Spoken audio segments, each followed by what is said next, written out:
Hello, hello, hello, everybody. It is so good to see all of your beautiful non-existent faces. Hello and welcome to episode 2 of Arc 1 of our Transplanar RPG D&D campaign. An end is near and a start is near. From yesterday, I was the moon by Noor Unahar. My name is Connie, my pronouns are they, he, and she, and I am the GM and executive producer behind Transplanar, which is our odd transgender, person of color-led, 100% homebrew Dungeons & Dragons 5th edition actual play livestream campaign set in a original non-colonial anti-orientalist world. You can find me on Twitter at @ByConnieChung and on Tumblr at @DandDaddyIssues. I am also a professional GM with Magpie Games curated play program. So I'm going to pass along introductions real quickly to Max.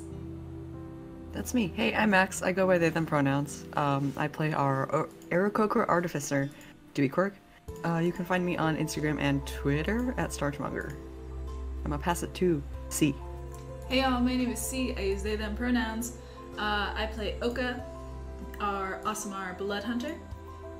And you can find me on the internet doing dancing, TTRPG stuff, and of course digital art at PieSharpArt on Twitter or pie-sharp on Tumblr. And I'm going to pass it along to Devin.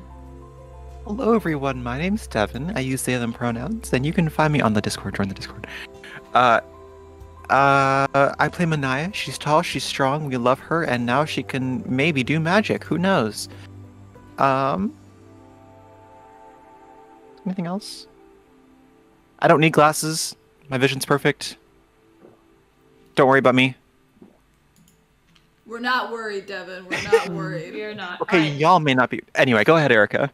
Hi everybody, I'm Erica, she, her pronouns, and I play Veenok Scherzo, the elf sorcerer with a draconic ancestry. And you can find me on all social media platforms at Erica New Girl, and you can come watch me on Twitch, where I stream horror games and other content. And next week is my streamiversary. I've been on Twitch streaming for 1 year, so come January 20th, come check me out. It's probably going to be a 24-hour stream, so anytime after 2 o'clock Central Standard Time on Wednesday, come find me, have a good time. I will pass it back to Connie. How exciting. Well, just as a reminder, you can now access our full schedule using !schedule in chat. Here's a quick rundown, quick reminder. Sundays at 2 p.m. US Central Time, that's tomorrow, C does an art stream where they do take requests, and one sub equals one doodle, one 10-minute doodle, so it's super, super worth it. Drop in, chill tunes, chill vibes, drop in, listen to their stream while you do work, while you do some art of your own, do homework, etc. Tuesdays at 7 p.m. Central US time are our video gaming nights, where we might play an array of video games such as Celeste. Devin has been on a roll doing Celeste. We might also play Overwatch, we might also play other games like Stardew Valley, Minecraft, we'll see. I think we're actually changing the time from 7 p.m. to 4 p.m. starting this coming week. So no longer at 7, but at 4 p.m. on Tuesdays are our video gaming nights. We are moving our Wednesday group gaming nights. We're going to get to that in a second, but on Thursdays at 4 p.m. US Central Time is One Shot Wonders, where our cast takes a break from D&D to play a one-shot of various GM-less, low-prep, and or indie tabletop games. We recently played Bell Songs, as well as You Awaken in a Strange Place, and who knows what's next for us this coming week. And of course, Saturdays at 3 p.m. US Central Time, we play our main D&D campaign. And finally, as I mentioned earlier, on the last Wednesday of every month, this is once a month, at 7 p.m. Central US time is going to be our sub-gaming night, where we will be gaming with our Twitch subscribers on stream. So if you subscribe to us, not only do you help tick things toward our sub goal and get access to character journals, but you'll also have the opportunity to play with us on stream on Twitch. And with that, let's pass things along to Connie. Yes. What kind of games will we play? Such as Jackbox. We played Jackbox Party Pack last time we did this. It was a lot of fun. We might play like Fall Guys, Among Us, whatever is hot and bumping and people have access to on their computers and devices. So if you're interested in that, sub to us, and we usually get a waiting list going on. We don't have applications because if you're a sub, it's first comes, first serve, and whoever's available for that time. I'm going to pass things along to C. Hey y'all. As a reminder, you can check out our promo partners with other queer, trans, and BIMPOC-led streams, pods, and products by using the !promo partners in chat at any time.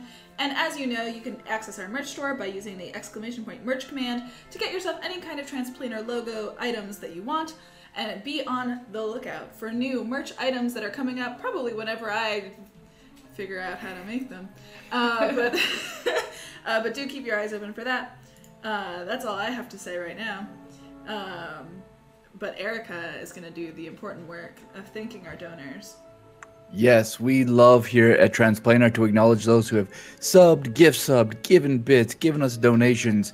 And these are the people who have donated and done such things since the last episode and during any of our gaming nights. And if we could get some hype in chat while reading this, give some Manaia love or any type of hype emote you might have. Here are those wonderful human beings. Dungeon Meowster, Scruffasis, Pie Sharp, Latia Jaquiz, Black Dog Blue, D&D Jordan Lee, Super Backa Bros, the Comet Gaming, Joshua Simmons, Arc Dragon Breath, Ben M. McD, Blair Mitch 73, RPG Apparel, Winged Lioness, Max Morkson, Drogoth, Brad BB, Meg Ide Lagarden, Ghost Light RPGs, XC Chavez 6, The French Tuck, Razi Rad Witch, Ludo Logic, Giovanna, Honey Bunches 9, Blessed Dula, Ilua 22. I'm going to skip Nightbot, Ultimate Cryptid, Rika Honda, Band Nerd Leo, Cassith Lord, CJ Apple, Sky Arc 42, Rondau, Puffinbird, Alice Moonflower, Red Bananas, DDD 4747, Sword and Quill, Questing Time, Green Wolf Media, Definitely Not Tired. Oh, I feel that one. Babcom, Johann Faust, Gord Lennon, Queer Skelly, Crude Imposter Nightbright, Shaw Deng Eki, Fazman91, Erica New Girl, and Key Squared. Thank you all so much. And while I'm talking, I might as well talk to you about our overlay. We have a 25 sub goal. 5 subs grants the party a point of collective inspiration. 15 subs gets us an auto crit that anyone, including the GM, can use. And hitting 25 subs triggers a PC backstory flashback. GM Connie will roll a d4 and whoever the number lands on will be pulled into a flashback scene of the GM's choice. Max, would you like to give us a little recap of what's going on? For sure. As a reminder, you can always access our full summary at by using the !recap command in chat or visiting bit.ly/transrecap. Here's what happened last time. The party is on its way to the Court of Ravens, where Manaia's parents have been drowning for 7 years. Dr. Lusso explained that each of the 8 powers of Andake is experiencing some sort of horror plaguing it, except for Tulong and the Court of Ravens, which are now experiencing something of a refugee crisis. We travel in the back of Squeak's hippo-drawn wagon, and everyone's fairly quiet. V reflects on the revelations about magic use from our time with Agwun and Nadaria. Dewey studies the books he borrowed. Oka scouts out some monsters and protects the hippos. And V gives melee fighting a try. The four adventurers have the same scary dream of the 8 of them standing in a bloody battlefield and a huge winged stranger. As we approach the court, we come upon a scene similar to that we encountered at Dabathati. Wagons are lined up for miles, trying to get into the city. As night draws near, Oka and Manaia work together to get everyone to move their wagons into a circle to protect the people inside. V does some characteristic sneaking around, breaking into wagons, and Dewey agrees to help repair a broken wagon at the request of a young girl, except it's the Myriad again. Okay, thank you for that. And of course, Devin, why don't you tell us about the title?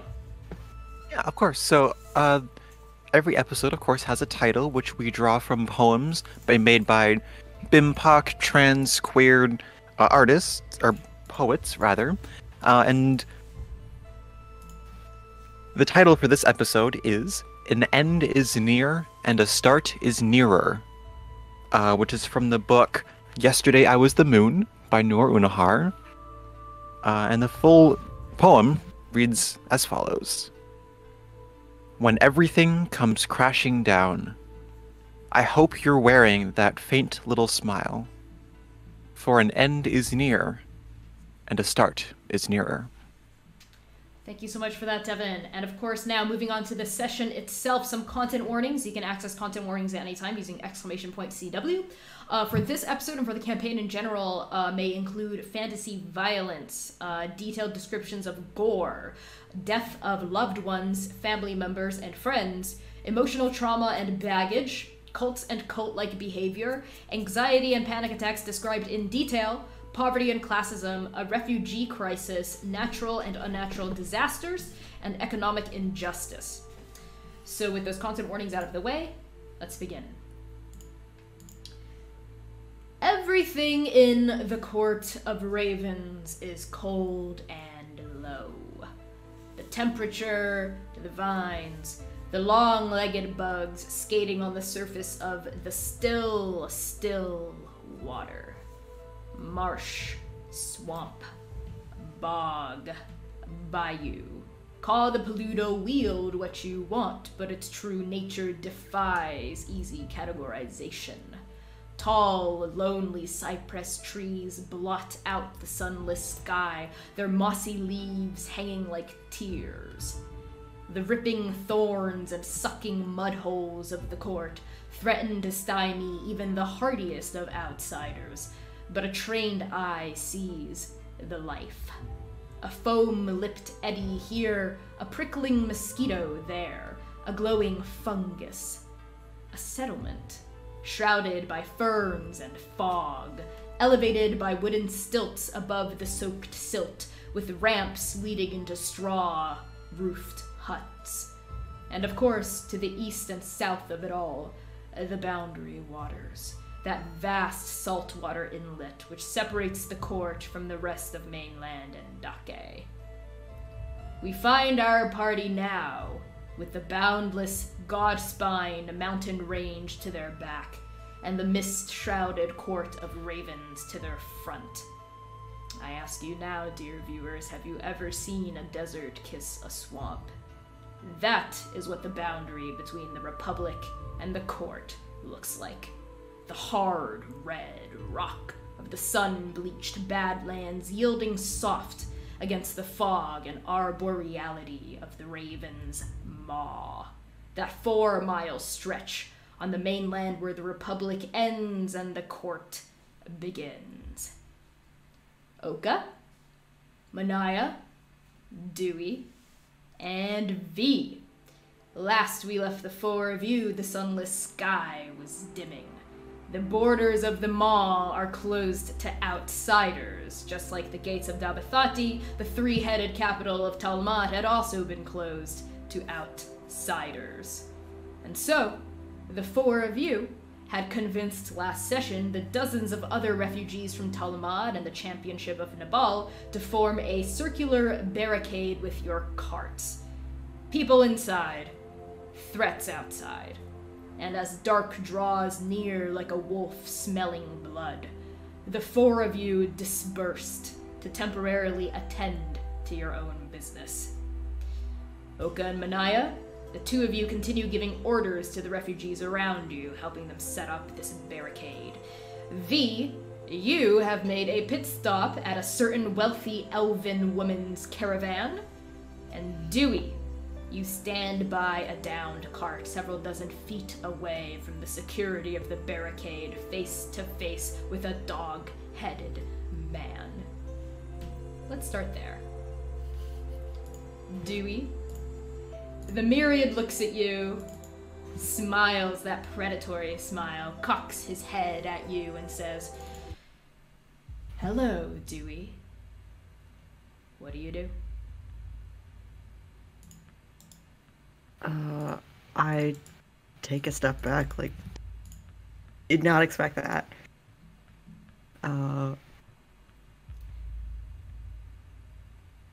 You know, I know what you look like now, so can we, maybe stop with the cloak and dagger act? It's, you're giving me anxiety, please. Well, giving you anxiety is my middle name, Cardew. Besides, I can't let any of your companions see me. Who knows what they might do to poor little old Myriad. This is a courtesy call, Cardew. Dropping in to let you know that your former employers are quite eager to see the deed done, and I'm running out of excuses for them. I'm supposed to be the best in the business, and if I don't deliver the goods, which is, of course, your hollow-boned head, they might send someone who's even more vicious than a demon. Yeah, but you wanted, info... And he pulls out, like, he starts grabbing books out of his bag. Books? You think I haven't read books? Do you think me a peon, Cardew? You think me illiterate? Well, no, but you don't have the... You wanted information, right? You Yes. don't have the perspective I have? Exchange of information like we agreed? Huh. I'm glad to hear you at least honor that agreement. So tell me, Cardew, what have you discovered about the stranger that I do not already know? What have I read about? Okay, the stranger? so I'm assuming that during this 2-week stretch of traveling, you've definitely read through every single one of these books in detail. I'm just assuming that's something Dewey would do. Yes. Okay, cool. To save his life? Absolutely. Yes, cool. So Dewey, you know, frustratingly enough, that a lot of these books already tell you basically things you already know about the Stranger War, basically. What the Myriad has already told you. But there is one piece of information that you did not know before in one of these books, which is that apparently the reason why tales of the Stranger War are so difficult to come across is because all these books say that they are mostly orally passed down and not really recorded for various reasons. One of the reasons is because a lot of prominent scholars are like, this is just fanfic of the Gambit of Queens. We're not gonna respect this by writing it down. Another reason is because it appears that there has been a more complete record of the Stranger War, not written down, but woven into a tapestry in Morose. They all sort of point toward the tapestry, and actually these books are sort of translations of people not from Morose trying to translate the pictorial style of storytelling of the tapestry, and of course there are always gaps and mistranslations because of that.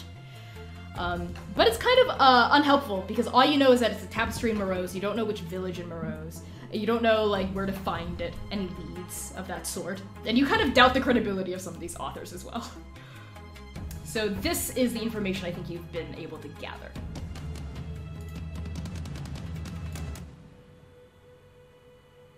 So I have ideas on where to find the information you were demanding from me. Can you just tell me a little bit more about why you want this? I know we discussed it previously, but... Cardew, aren't you supposed to be smart? Shouldn't you have a, let's say, big brain for you to retain this information? But fine, I'll tell you. I'm interested in learning more about this Stranger War because I have a feeling that this business is not finished. This vanishing, this cataclysm, and the myriad gestures toward the quickly darkening sky and the lack of stars in the night atmosphere. And he says, I have a feeling it's all connected. You see, when my connection to my god, Sen, was severed, at first I was like, well, no big deal. I'm sure they're coming back. It's not unusual for Sen to be rather, let's say, mercurial in nature. What's it called? Fickle, let's say. But obviously, that isn't the case. I have a feeling that the stranger in our history, in Andake's folklore, is somehow related to all of this mess.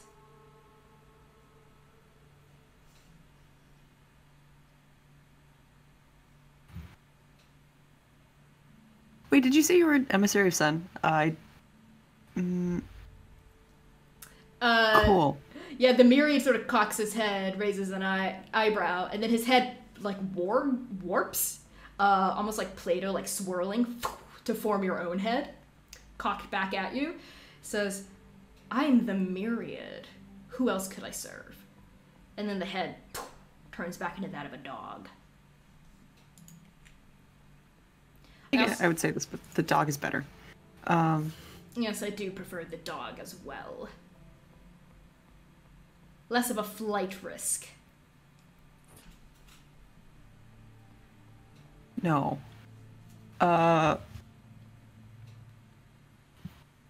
Okay, I think we're on the same wavelength about figuring out all of this and emissaries.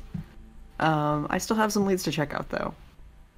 Okay, Cardew, but I can't ward off my employer's bloodthirst for much longer. I'm gonna need a little something from you. Something to prove, you know, that I'm close on your tail. That I'll be able to get you soon. How does a handful of bloodied feathers from you sound? No, that's okay. I'm backing away. Backing away. No? Looking at my friends. How about a wing, Cardew? Come on, I need a little something. How about that pretty beak of yours? Shining like polished leather. I start ripping out pages of my journal. How about, here's some of my old research notes. I certainly probably would have dropped these, right? Perhaps in a scrimmage between the two of us. He Yeah. cocks his head and takes the ripped out pages and he says, how about a little bit of your blood sprinkled on it too? Not too much. I don't want you to die on me here, Dewey. Cut your palm. What? Cut your palm. Or should I do it for you? No, I'm good. I'm walking away a little bit faster. Okay, the Myriad cocks his head, and I need you to make a dex save. No. While that happens, let's go to V. Oh, V, our little scoundrel. You stand sort of at the opened doors of a covered wagon, basically. This elven woman who owns this wagon is setting up a tent, just maybe like 15 feet away from this wagon, sort of on the inside of the enclosure that Oka and Manaia had helped everyone set up. Before you only have a few moments, right? Like you figure before like bodyguards start like locking things up, checking on her items.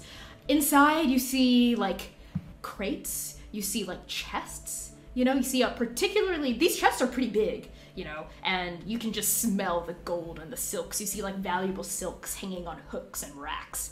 What do you do, V?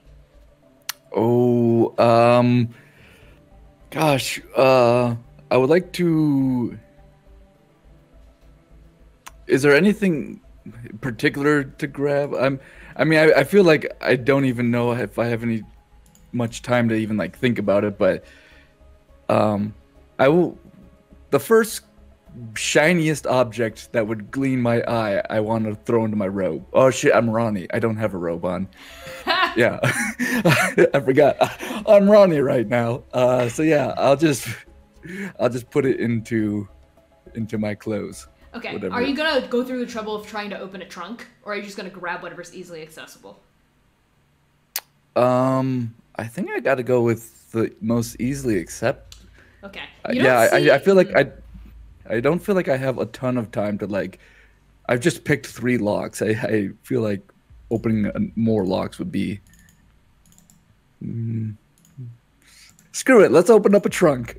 Okay, let's do it. Open up a trunk. So I need you to make a lock picking check. So I think that's sleight of hand. And I assume you have thieves' tools. Yeah. Okay. 21. 21. Okay, with a 21, the trunk pops open. And you see, okay, in the midst of like more like beautiful clothes, you're like, oh shit, this was like a clothes trunk. But they're nice silks, good linens, you could sell these for quite a lot of gold actually. And you know that bed sheets, linens, mattresses are like the underappreciated gold, right, of like the thieves market. But that's not what catches your eye. What catches your eye is the green tiefling curled up on top of the linens. And as soon as you open she appeared to have been asleep. As soon as you open it up, she's got like one broken horn and another one that just sort of sticks out at an angle. And she has sort of like almost like a kind of rough looking skin and these like red freckles on her green face. She's dressed in kind of these rags and she's got like 2 daggers strapped to her waist. As soon as you open up the trunk, she goes, "Oh, are we here?" Friend, you're in the trunk. Oh, sorry, I'm trying to get Ronnie all of a sudden. What are you doing in this trunk, friend? Ah! Have you been kidnapped?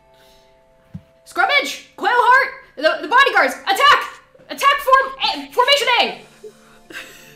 And you hear the two other trunks start banging around. What is? And you hear a voice go, I can't get out! They locked it! Friends! I can let you all out. Just you have to keep your mouth shut. Wait. This is rescue operation. You're not one of you're not one of Patty's bodyguards? I don't seem to recognize you. And this like tiefling had like a dagger drawn, in the middle of shouting at you, but she like started to lower it. No, I'm your good friend Ronnie. I'm here to help you out. Ronnie? We don't know no Ronnie. Oh, were you really that drunk back at the bar at the tavern? I saw you get thrown into these trunks afterwards, and I thought I would come chase you down. I've been chasing this wagon since the last town we were in. Okay, I need you to roll deception for me, V. And off of that deception roll, let's go to... Okay, so we have 2 points of collective inspiration, just so you know. But off of that deception roll, let's go to Oka and Manaia. So let's say the two of you have been working together to like help coordinate the last of the people to set up their wagons as a barricade. So where do we find the two of you now? I believe that Oka was... Oh, hold on, let me turn on my captions, sorry. I believe Oka was going to be moving further down, down to where, further into the distance to get to more caravans to tell them to do the same thing, basically. Okay. What about Manaia? I think all of the commotion might be startling some of the animals, and so for the carts that can't be moved, Manaia's going to help move them. Or can't be moved by the animals, Manaia's going to help move them. So are you two splitting off, or are you working together? Splitting off. Okay, so let's go to Oka first. You split off in different directions. Both of you are going toward caravans who haven't quite made it yet, though, right? Yeah, so I imagine that every single caravan can't fit into one circle, Mm-hmm. and that people farther down the line probably aren't or are having trouble seeing what we're doing. You know what I mean? So you're gonna have them form their own circle? Yeah. Okay, cool. Like circles down a line. Okay, so let's do the ones behind you. Let's see. Yeah. Okay, so you start how are you trying to rally them? Well, they'll just kind of come, running out of the darkness at the first wagon and point and be get into a circle like this, Oh, are you someone from the court? Says kind of like a goose-looking Aarakocra.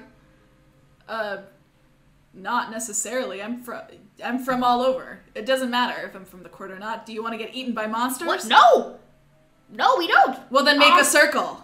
Well, yeah, yes, sir. And the goose-looking Aarakocra turns to his chicken-looking Aarakocra wife and goes, "Well, you heard him, dearie." And they start balking for this group of people to start forming their own circle. And down the line you go, sort of barking at them, making sure people are getting the memo passed down. While that's happening, Manaia, what direction are you going in? I'm staying in the circle that we are in, just making sure all the carts are in place. Like I said, the carts that aren't quite in place, she's going to help move them. Gonna help position them? Okay. Especially the kind of spooked animals. Okay, you sort of go outside of where the central circle is, and you see a group of kind of obstinate looking rhinos just sort of standing there, a trio of them, and they're kind of very exasperated hobgoblin driver. She's like, come on, Sapphire, we gotta go. Do you need some help? Oh, hi. Yes, help would be lovely. This is Sapphire, Opal, and Diamond. They're my dears, but they don't really do well with other animals, and I think seeing all the horses and zebras around, oh, they're about to have a conniption. Well, we need to get your cart in place so we can block off this area. How about this? I can get your cart back to the circle. If you can get your animals ready, so you don't have to focus on the two things at once. Oh. I'm not great with animals, but... Oh, thank you so much. You're not one of those brigands trying to steal my things, are you? Oh, no. I will have a conniption! No worries. She sort of looks at you. How are you trying to assure her that you're not actually just going to make off with her stuff? Just holding my hands up. basically. Just like I'm not drawing my weapons, I'm not holding anything or gonna like lockpick or whatever. Okay. She sort of looks you up and down. She doesn't seem entirely convinced. So she glances at your axe and says, "How about I hold on to that as collateral?" I assure you, I do not know how to swing an axe. I would not make off with your axe if you promise not to make off with my things. Well, if I have your word that you'll give it back once we're in place, just be a little careful. It's quite large and a little heavy. Well, let's see here. As you hand it over, she falls to the ground as it pins her to the floor. Gah!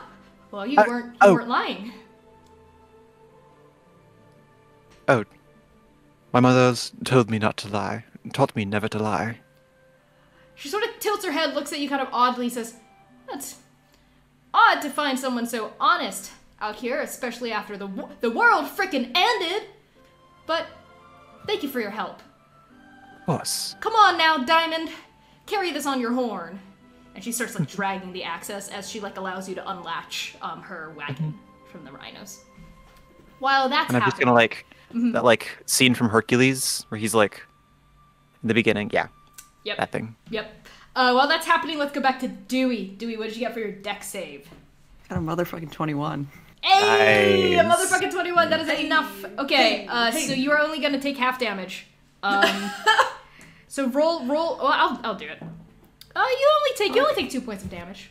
Myriad wasn't out here to actually kill you. Of piercing damage. As the Myriad's like toothy mouth sort of cuts into your palm. It's like a shallow wound. You know, definitely not enough to like kill you, but enough to draw blood, which is exactly what the Myriad wanted.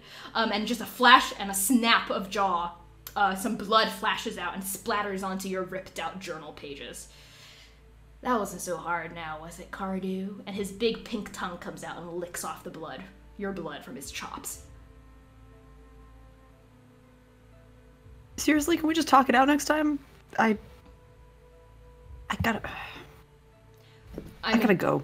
I'm a demon, Cardew. You can't deny me my true nature, Yeah, but I'm a can you? mad scientist. Well, you're the saddest mad scientist I've ever seen. And I've seen quite a few. Well, thank you for your contribution, Cardew. I'll be keeping an eye on you. This should throw them off the scent just a little bit longer. 'Cause trust me, as far as assassins go, I'm a pretty nice one. Next time, just come out with it. Don't do the... Come Bye! And the Myriad steps behind the wagon, and if you were to glance, he'll be gone. The downed wagon. And you're left alone there, Cardew. Why'd I call you Cardew? Dewey. You actually see Oka. Maybe a couple dozen feet away, like finishing up getting a group of people to form a smaller barricade. Do you wave Oka over? Do you go over to them? Or do you head back to the main barricade? Can I tell if this is the Myriad's wagon? Like, what's this wagon just doing out here? Oh yeah, you can investigate the wagon, for sure. How are you investigating this wagon? I'm just like poking my head in, because just briefly. Sure, go for it. So roll investigation. While that happens, Oka, on the horizon, you finish getting the smaller group of wagons into a circle, comprised of just primarily like a single family, but a big family of like halflings and dragonborn and humans. And like the dragonborn matriarch steps up to you, she says, "Thank you so much for helping my family get our act together. We're so scared of the night terrors." Yeah, you should be. "Well, at least we're hardy folk from the championship, used to scrounging for every scrap of good we get in this world. We'll be okay, won't we?" I don't know. That's up to you. Oka looks weirdly like uncomfortable. Okay. One of the halfling children sort of pulls on this dragonborn woman's like trousers and says, "Well, this is the rudest person who's helped us so far." All right, well, I'm kind of busy, actually. Like, there are a ton more people here, so just make your circle and don't die. Of course. Thank you. And, I'm sorry, what position, what rank in the court are you? Blood hunter. And Oka quickly walks away. There's a blood hunter rank? As you walk away, you see Dewey poking his head into the wagon. Dewey, what did you get? 19. 19. As soon as you poke your head at the wagon, your head goes through. And it is revealed to be an illusion.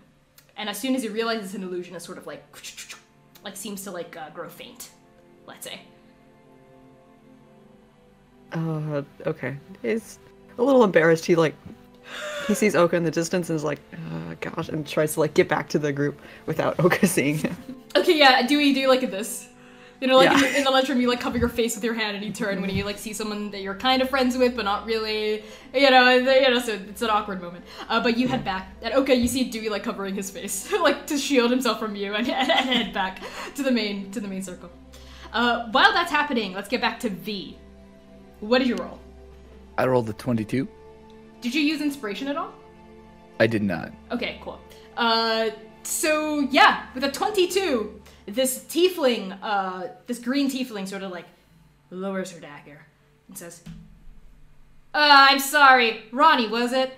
I'm sorry, the three of us, we really, we get into quite a pickle sometimes drinking, and we don't really remember everyone that we meet. Isn't that right, Scrum? Yeah! Do your friends need to be let out too? They do! Yes, thank you for opening this trunk for me. Nice to meet you, by the way. As she, extends a hand. I quickly dart and quickly shake it and take my hand back. Otherwise it'll be revealed to be an illusion, right? Well, I don't think my hand would be too much, but if they tried to touch my belly, they'd probably go through that, yeah. Okay, sounds good. So she goes, I guess we already introduced ourselves to each other, huh? But as a reminder, my name is Lore. I'm from the championship, my associate's here. Scrum, this big guy's gonna help break you out now, okay? Just hold still. Go for it, big guy. Excellent. This is my favorite part of the job. And yeah, I try to pick that lock. Okay, I think I'm gonna let you keep your lockpicking score from earlier. So you're able to unpick this lock, and sort of swaddled in the middle of a bunch of jewels and gold and coins is a little goblin guy with sort of yellowish red skin. Pokes his head up. He's wearing kind of a hat, a kind of floppy hat, and he has a crossbow strapped to his back that's almost as big as his actual body. And he goes, "Hey, name's Scrum. Nice to meet you again, Ronnie." Always a pleasure. I'm glad you all reminded me of your names because I was a little heavy on the ale myself that night. So, Scrum, Lore, you have another friend here? Yes, our other friend should be in that trunk over there. And they all point toward the kind of a bigger trunk in the back. And you hear a voice, a rather morose voice from inside go, "Can you please let me out? Oh, of course, friend, of course." And It's really dark in here. I'm getting mildew on my beak." Oh no, just give me 2 clicks of a lamb's tail, friend, and I'll get you right out of here. Okay, you do it in 2 clicks of a lamb's tail, and sort of swaddled within more clothes, belongings, objects, personal affects. You see a box of rations has been ripped open and dipped into by Quailheart, as Lore mentioned earlier, who is a hummingbird like Aarakocra, even smaller than Scrum, but has a very deep and kind of lonely sounding voice. Hi there, the name's Quailheart. Chirp chirp. Hey, Quail. My name's Ronnie. I'm here to rescue you all. How'd you all get into these chests? Well, they don't call us, says Lore, the Bone Breakers for nothing. And Scrum just goes, "Working title. That's a working title. We're not married to that name." I love these people. So we both broke some bones. Got a one-way special ticket into the court. Are we there yet? Is that why you came in here? Are we there? No, in fact, we're all just out here waiting to get in. They're not letting anyone in right now. Really? Why'd you wake us up for, Ronnie? If we're drinking buddies, I'm sure we would have talked about, waking each other up after we got in so we get to the derby together. I'm sorry, I blacked out a little bit. I don't remember that very. I just remember us talking, having a good time, and then I see you going off in here. I thought you were being kidnapped because my silly drunk brain couldn't remember a single thing. Scrum, Yeah. is that your stuff in that trunk with you? Do you mind if I just have a handful? Oh no, that's Lady Pothy's. We were gonna steal all this stuff after we got past the border. If I could just take a handful, consider that my fee for letting you out. The three of the, there's a pause, and Laura goes, Bonebreaker sidebar, working title! And they sort of, go into, a huddle in the back, and they start talking to each other. While this is happening, are you gonna try to steal some gold while they're, huddled together talking? I will be a gentleman and a scholar and let them talk it out first. Okay, while that's happening, V, you hear a voice at the entrance to the wagon go, what the hell? And on that, we are gonna cut to Manaia. Manaia, you have brought the wagon back into this big circular barricade, and sure enough, you see this hobgoblin woman with your axe. She's laid your axe across her 3 rhino's horns, having them dangle it at ferry it as they're tromping, and she manages to get her rhinos in between someone's elephant and someone else's zebra. And she finds you. She goes, "Oh, you, young lady, is that my wagon?" No, it is right here, right where it needs to be. Oh, thank you so much. Yep. And here is your axe. Thank you very much. You'll find yourself well protected in the circle. Well, I really appreciate that. Of course. You saved me from having a conniption. Oh. Well, I'm glad we've avoided the worst. I'm glad as well. Well, I suppose it's time for us to pitch a tent. We don't know how long it's going to take for us to get in there. I think it's really messed up that they're not just letting refugees in. Well, I say kick the opportunists out, those nasty folk from the championship, always trying to make the best of a dire situation, but I say they exploit other people in the meantime. They should let good, hardworking folk like us in first.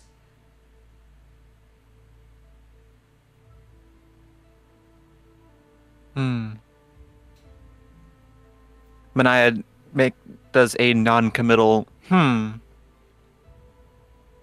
Well, at least for now, stay safe. And she's gonna walk away from that comment. Mm-hmm. She goes, well, thank you again. Stay safe tonight as well. And you walk away. Around the same time, Oka, you see Dewey heading back to the main group, and Oka, you've pretty much helped out everyone else in the vicinity, form their own barricade. What do you do? Are there any kind of tall things around, a big tree? Yeah, you see a tall baobab tree nearby. I am going to climb it to try to get a Dewey's eye view. Okay, you scale the tree, and the trunk is you're familiar with it, but people who aren't would not be. It's kind of rubbery, this trunk, and kind of slick. Not really the rough kind of bark that you would expect from a coniferous tree, for instance. And you manage to hike and hoist your legs between a branch, and you can sort of have a Dewey's eye view of the Badlands, with the court glimmering in the distance about 4 miles away. I'm just gonna kind of stay up there and kind of be keeping watch for a while. Okay. Just to make sure that they're be looking in basically all directions, making sure that nothing is coming or going. Sounds good. So, okay, you stay up there. Why don't you just make a general perception check for me in that case, to see how much you take in beyond the normal. Oh, basically nothing. 6, 9, 10, 11. 11. You do a normal job, I think is what an 11 means. You look around, you notice as it's getting darker with every passing minute, basically, and you can surmise within the half hour it's gonna get fully dark, and that's when the night beasts will come. So you'll probably be pretty vulnerable up there. You might want to get back to the encampment with your party members before dark, or you can choose to stay out here for longer. Up to you. Is there any tree closer to the camp? I was hoping to be sort of close, within. You're pretty close. Yeah, you'll still be pretty. I mean, okay, let's say you're 20 feet out from the main camp. So that's the closest tree there is. Okay. I mean, I am gonna wait up here until the first night, if and when the first night beast comes. Okay. But for now, I am gonna cast light. Okay. You know, and kind of like hold it up and out, and maybe make some kind of like call, a familiar call of some kind, so that my party members will be able to see me. Okay. Or like anyone in the camp would be able to see. Okay. You cast an orb of light above your head, sort of shining this like pale white illumination around the leafless branches of the baobab tree. Dewey, Manaia, Vee, I think you're preoccupied. But Dewey and Manaia, the two of you hear a kind of familiar, like, what's kind of a bird call are you making? All right, let's. Okay, bird call time. Whoop. Okay. Just kind of like that. Kind of like a whippoorwill a little bit. Whippoorwill, however you... Whippoorwill.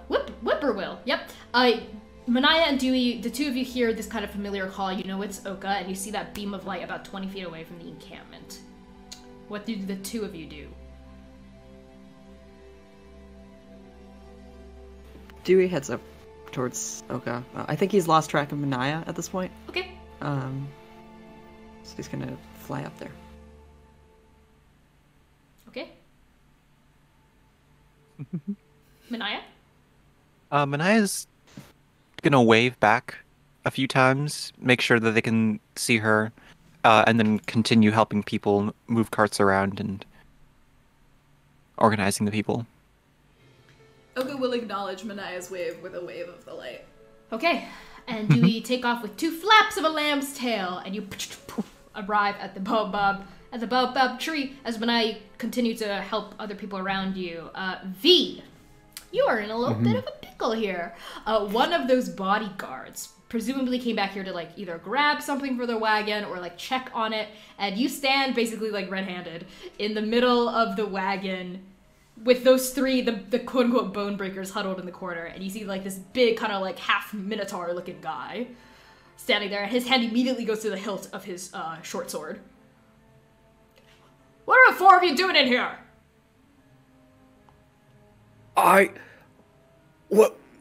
Where am I? Oh my goodness! What?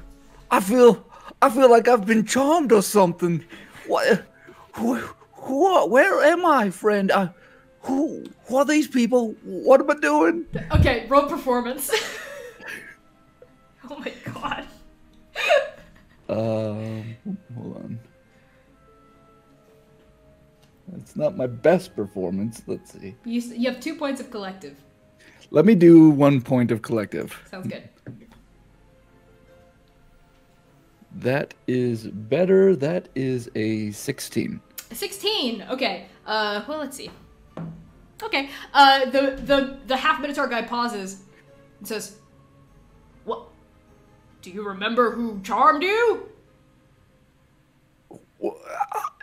I mean, all I remember is I was in a tavern, and it's like I heard this voice in my head, and then I've been following this caravan to here, and then I just felt compelled to like open up the back of this carriage. I don't know what's going on. Yeah, we were. Wow, where are we? Who are you? What is this place? Says Laura, like looking around. Oh yeah, what am I? Am I a goblin? Am I a halfling? Who knows? I feel so lost in the world. Okay. You know what? I'll get Lady Pothy. She'll sit you down for an interview. She has a lot of enemies, you know. And we'll get this squared away. If you could hurry along and do that, friend, that'd be great, because I want to get down to the bottom of this. I want to get to the truth and nothing but the truth. Well, I agree. I am a stout seeker of the truth. And as a sworn protector of Lady Pothy, I must do everything to protect her life and her assets. So just wait right here, and all four of you hear sort of piercing, coming from probably the entrance of the Raven's Maw, like a really loud cawing noise. Like a bunch of ravens are cawing, like at the same time. You hear like a caw, like just a bunch. And everyone sort of pauses on what they're doing. Like you see like a goblin man like pause and like setting up like a fire. You see like a Loxodon woman and like her tabaxi husband pause and like putting up a tent as they all turn and like listen for this like cacophony of caws coming from the maw. There's a pause. Coming from the where? From the maw. The Raven's Maw. Oh, the okay, I understand. The entrance to the Court of Ravens. From the mainland, anyway. And then there's like a bunch of whispers like, what was that? Did y'all hear that? What was that? And a few moments pass, and then like y'all feel the earth kind of tremble a little. In not like an earthquake, but in the sense that like almost like carts are moving. Like people and carts and animals are moving. And Oka, from your vantage point up top, you can see that the caravans beyond your group, like who were in front of you, have begun to move. Have begun to like move in, like into the court. Oh. Like whatever blockade there was or whatever border that was closed has been opened. 30 minutes until nightfall. Oh boy. And it's sort of like a ripple effect you can see as this information is passed down. You see it as it hits the group of like circular encampments you've helped set up, and people start like tearing their wagons away from the barricade and like leashing, like putting tacking up their their steeds again, and like stomping out their fires and packing up their tents and being like, let's go, they're letting us in. V starts closing the trunks to like the clothes and shit, and like locking them up. But then I would like to sneak a little hand while I'm doing the one that had like gems and coins and shit. Okay, roll sleight of hand to hide that from people. What about the rest of y'all? Oka goes, fucking fuck, jumps out of the tree and starts running towards the camp. Dewey, you've just arrived at the tree when Oka soars over your head and jumps down next to you. No! And starts rushing back toward the camp. No, Oka, please come back. Oka will like skid to a stop and is like, do we go? Do we stay? Do we go? Dewey, I Dewey, take off. No, do we go? Come on. Oh, I love that. Max, you get a point of inspiration for that pun. Okay, so Dewey go, and Oka go, and the two of you speed off back toward the camp. And Oka, you can see like the Aarakocra chicken and goose camp, as well as like the Dragonborn halfling human camp. They all are like packing up their things and trying to go. Manaia? Is anyone staying? Everyone seems pretty eager to go. There's sort of like a rush of motion, and you're like looking around. Everyone is like packing up their shit. People are like starting to jostle and try to cut each other in line. I'm gonna find Squeak as quick as I can. Okay. Sounds good. You cast your gaze around. You know where Squeak's set up. And you see like a fire sort of by the back. If this was a circle, Squeak is sort of at the bottom. And this is like the top, like facing the maw. So she's the farthest. Your group is the farthest away from the maw, in this bigger camp. And you see the hippos, Squeak's hippos. You see Squeak is hurriedly tearing down the tent. Collapsing the tent. Manaia's just gonna book it. Okay. Like, people do what they want. If they don't want protection, they ain't getting it. I guess we're moving. Manaia, okay, goodness, you're here. Help me pack up this tent. Quick, hurry. Of course. And Manaia is going to, like, half help, but mostly be watching to make sure we're not ambushed by anything. Okay. Roll perception. As you're like looking around, keeping your eyes and ears open for like night monsters or anything else that might be threatening you. I have a point of inspiration. I'm going to use it. Great. Damn it. I'm going to use a point of... Collective? No, I'm not. We have What? one left.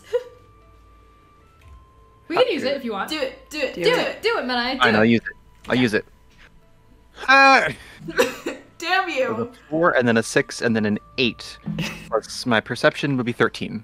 Okay, with the 13, you're looking around. Well, everything is real busy, bustling, moving. You're like keeping your ears peeled, and then you see you think you hear maybe like hooves in the distance. But like how maybe close that's just more refugees, how close are Oka and Manaia, or Oka and Dewey? How close are the two of you? I think at that point, I mean, it's, Oka's shoving their way through like the rude bitch they are, so they're clearing a path pretty fast. Okay. Sounds good. So Oka and Dewey, I think the two of you actually arrived to Squeak's camp right as Manaia and Squeak finished like folding the tent up and like stuffing it in Squeak's bag. All right, yeehaw hippos, let's go. Oka, Dewey, glad you're here. Hopefully you will catch up with us later. We're moving. I heard some hooves in the distance. Oka, you take the back. Dewey, you take the right. I'll take the left. We're gonna watch this caravan and make sure nothing happens. All right? On it. We have to move. Great, I'm a fighter now. Okay. Okay, speaking of which, V, what did you get? I got a 19. A 19. You grab a handful of those nice, beautiful, crispy gems, and I need you to roll D100. D100. 1D100. 91. 91 gold worth Noise. of gems. I think you grab like a real large like sapphire and like several smaller gems. And you just stuff that away. And the bone breakers they're like getting out of there. You know, you see like a Scrum the Goblin is like wrapped up in expensive silks that like he's pulled. You know, you see like Lore is also draped, you know, in jewels and like a crown. And you see Quailheart, this hummingbird is flapping along and has like a big ol' like ring like around his beak. And Lore says, "See you in the court!" And like she jumps out, and so does the rest of the bone breakers. I'm gonna finish locking up the initial first 3 locks that I did. I'm gonna shake the guard's hand like, "May the gods look it down in your favor," and then run off into the crowd. Okay, are you looking for your party? Yes. Okay. And as I'm like, once I get into the crowd a bit, I will drop Ronnie back into V. Sounds good. Your disguise just sort of sloughs off of you. It's like honey melting, and then like V, your blonde hair pokes back out, your green chrysalis robes, your Kelly green tie, your vest, as you're like looking around hurriedly. It's just a scene of panic and chaos.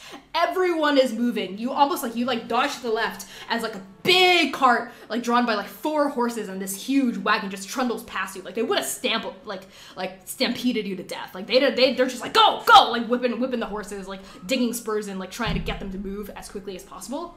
I just hear hooves, like the ground shaking all around you. People are trying to cut each other in line. You see like someone like 2 like wagons sort of collide into each other and one like flips over, you know, and like the wagon like slides, you know, almost does like a donut in the ground. But the person who bashed into that wagon doesn't even care. They just keep going, stuff like that. And you don't see your party anywhere in the rush, which means they're probably still where you left them, sort of toward the back of the crowd. What do you do, V? Do you head there, or do you just try to join the rush? I think I'll just go. I'm gonna join the rush. I'm just gonna try to On get foot? in there. Yeah, It's sure. pretty dangerous, I will say, V. There are carts and animals, rhinos as well, all around you. God, is it possible at all to try to jump on the back of a cart as it's passing by? Okay, I need you to roll acrobatics for me. Because I don't know if this is usually in your wheelhouse unless you have magic that can help you. Using all of her skills. No, I'm dexterous, so that's 14. 14. Okay, I'll give that to you at a price.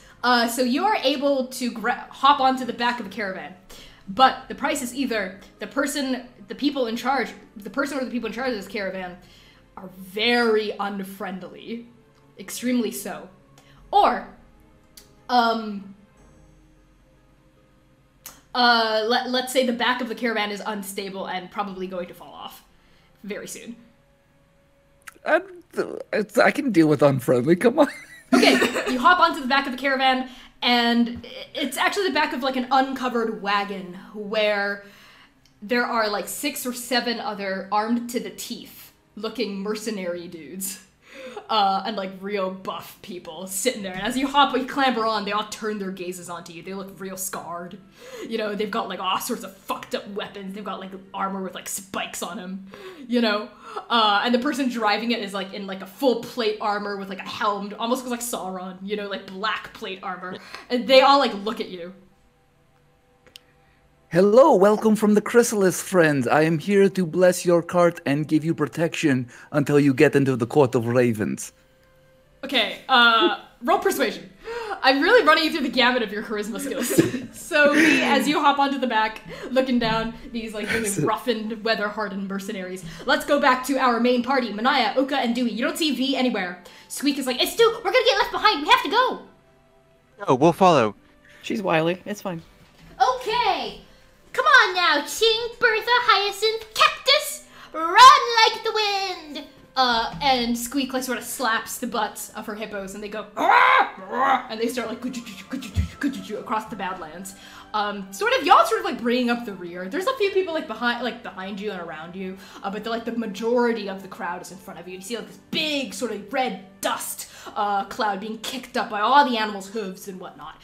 But Manaia, those hooves you heard earlier are coming from behind you, not to your left or to your right, but behind you, and they're growing louder. Oh, that's where Oka is in the back. Yeah, Oka's in the you're back. sitting in the back of the wagon, so where are the rest of you positioned on this wagon?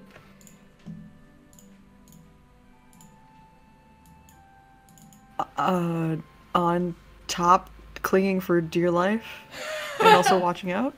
Okay, you're on top of the covered wagon, clinging on, looking around. What about you, Oka? You're like sort of maybe the back is like open. Let's say like the tailgate is down. Yeah, and Oka you're has on like one hand on the end and is kind of like hanging off of it. Sounds to, like, good. Check both sides. The arid desert air sort of whooshing inside, like causing like the sides of the caravan cover to sort of flap and flap and flap, causing so almost sounding to you, Manaia, like a sail flapping in the wind.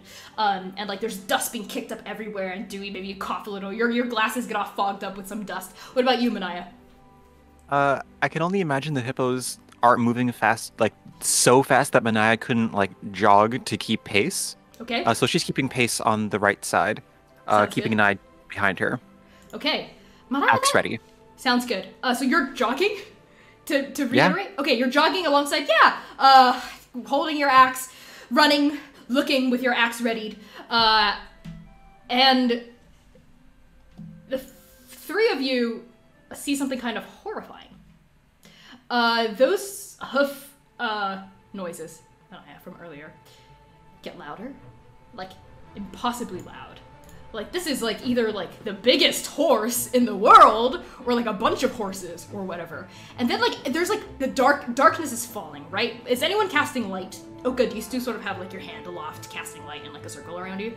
Maybe Oka like slapped it on the back of the caravan, so like the entire back is glowing. Yeah. Okay, so the entire back of the caravan tail lights. Yes, the tail lights of the caravan are glowing. And there's also still a little bit of light left in the day. Let's say there's only a few handful of minutes of light left.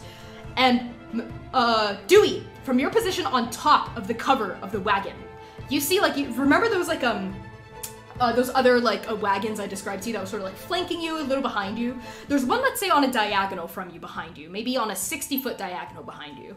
You see like someone like at the pinprick of someone like driving like a zebra and like their wagon, and then you see like a huge dark shadow descend, like a really sharp, almost like a spike coming from like the sky, descend, and it appears to pick up the wagon.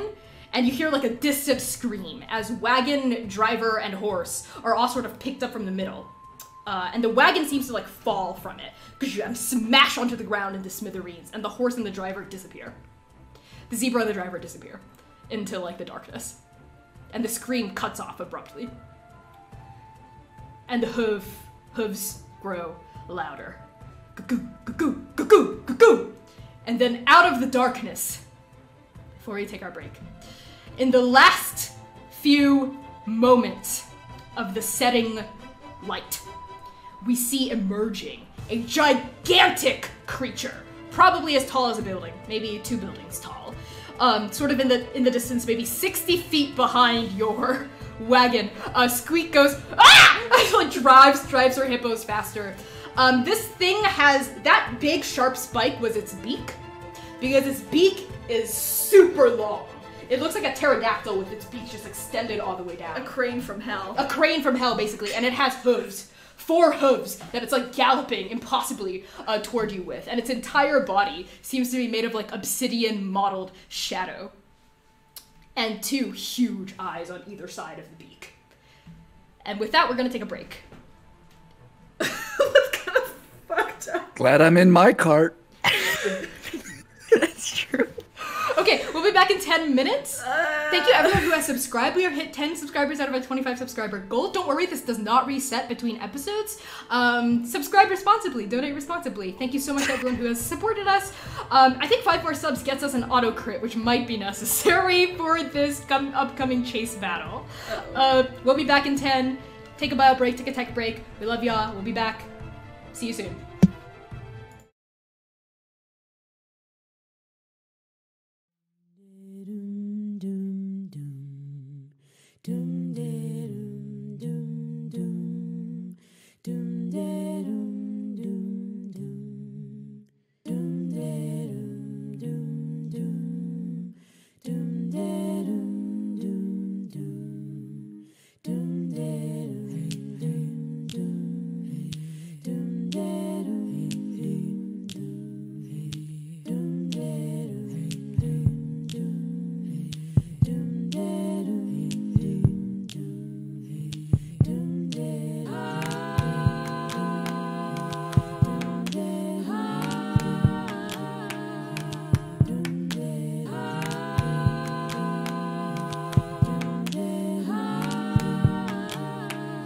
If I go fast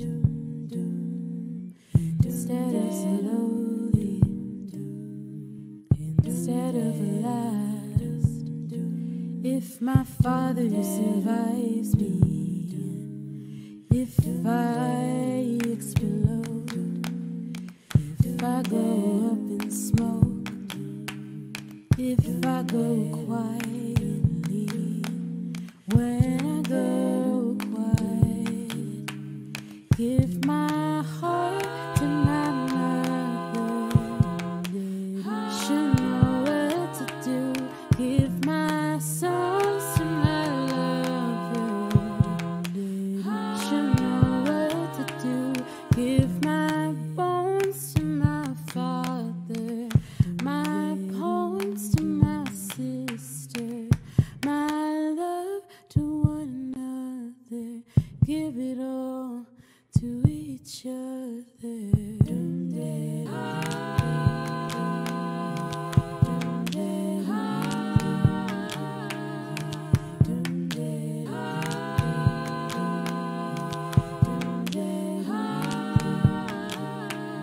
And I suppose the soul can go to the children. I suppose the trash can go to the museum. I suppose the dreams can go in the casket. I suppose the blood will go where you ask it. Will go where you ask it. Will spill where you ask it. Will spill where you ask. I'll spill where you ask. I'll spill where you ask. I'll spill. I'll spill. I'll spill.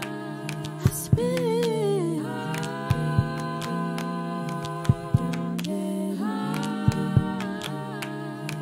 I was once the tree, and I was the paper. I was the hair, and I was the razor. I was the leg, I was the table. I was the cloth, and I was the indigo. And I was the indigo, and I was the indigo.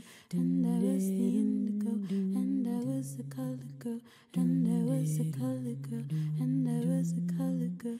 And I was the color girl, and I was the color girl. Doom did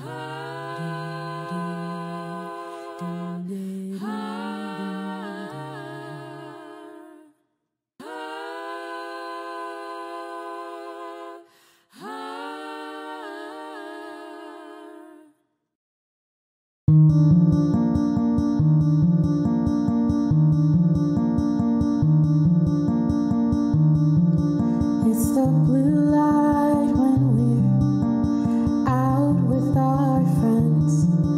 It's the blue light asking where the night should end. It's the blue light saying, come over. It's the blue light and my coat on my shoulders. Lying in your room,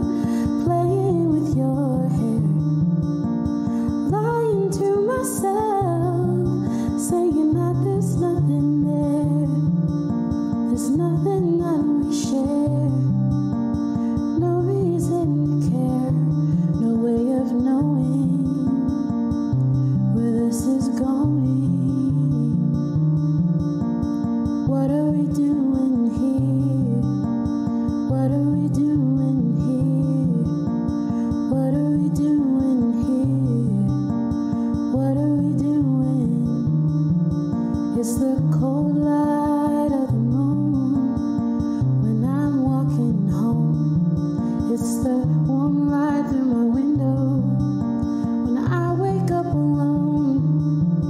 It's the white lies when our friends ask what's going on. It's the white lies when I say we're just fucking and that's all. Laughing in your room, riding in your car, promising myself I won't let this go too far.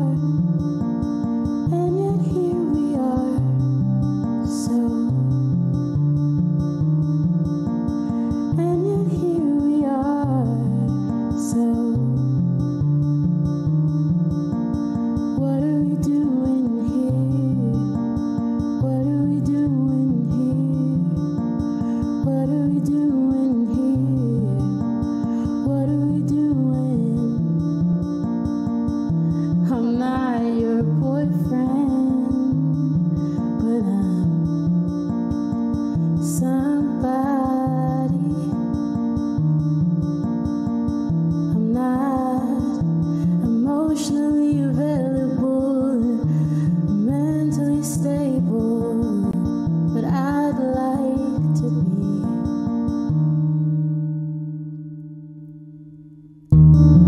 Be the blue light when we're out with our friends. Be the blue light asking where the night should end. Be the blue light saying come over. Be the blue light in the cold on your shoulders. Lying in my room, playing solitaire. Lying to myself, saying I'm too cool to care. But you're coming over, and you wanna know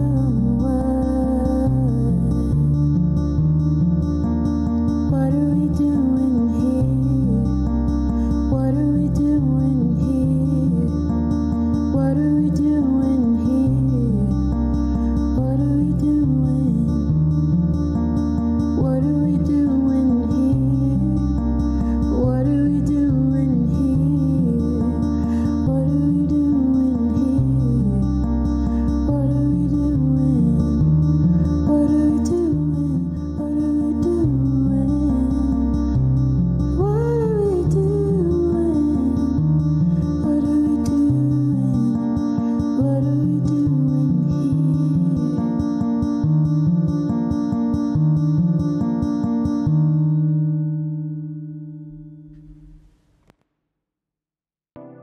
College parties, college drinking, all you outcasts gather round, roll a fat one, pour the shots, give this death all you've got. Let the liquor loosen your mouth, make a bow with friendly tongues. Call your lover, say you're sorry, then go back to making fun. Your friends are drunk and useless. Welcome to senior year.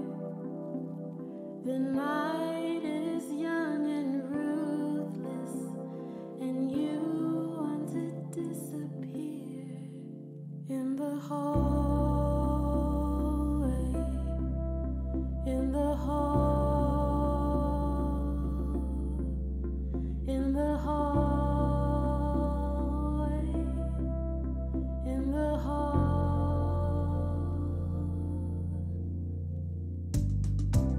You can hear them all around you, broken hearts and blushing sighs, truths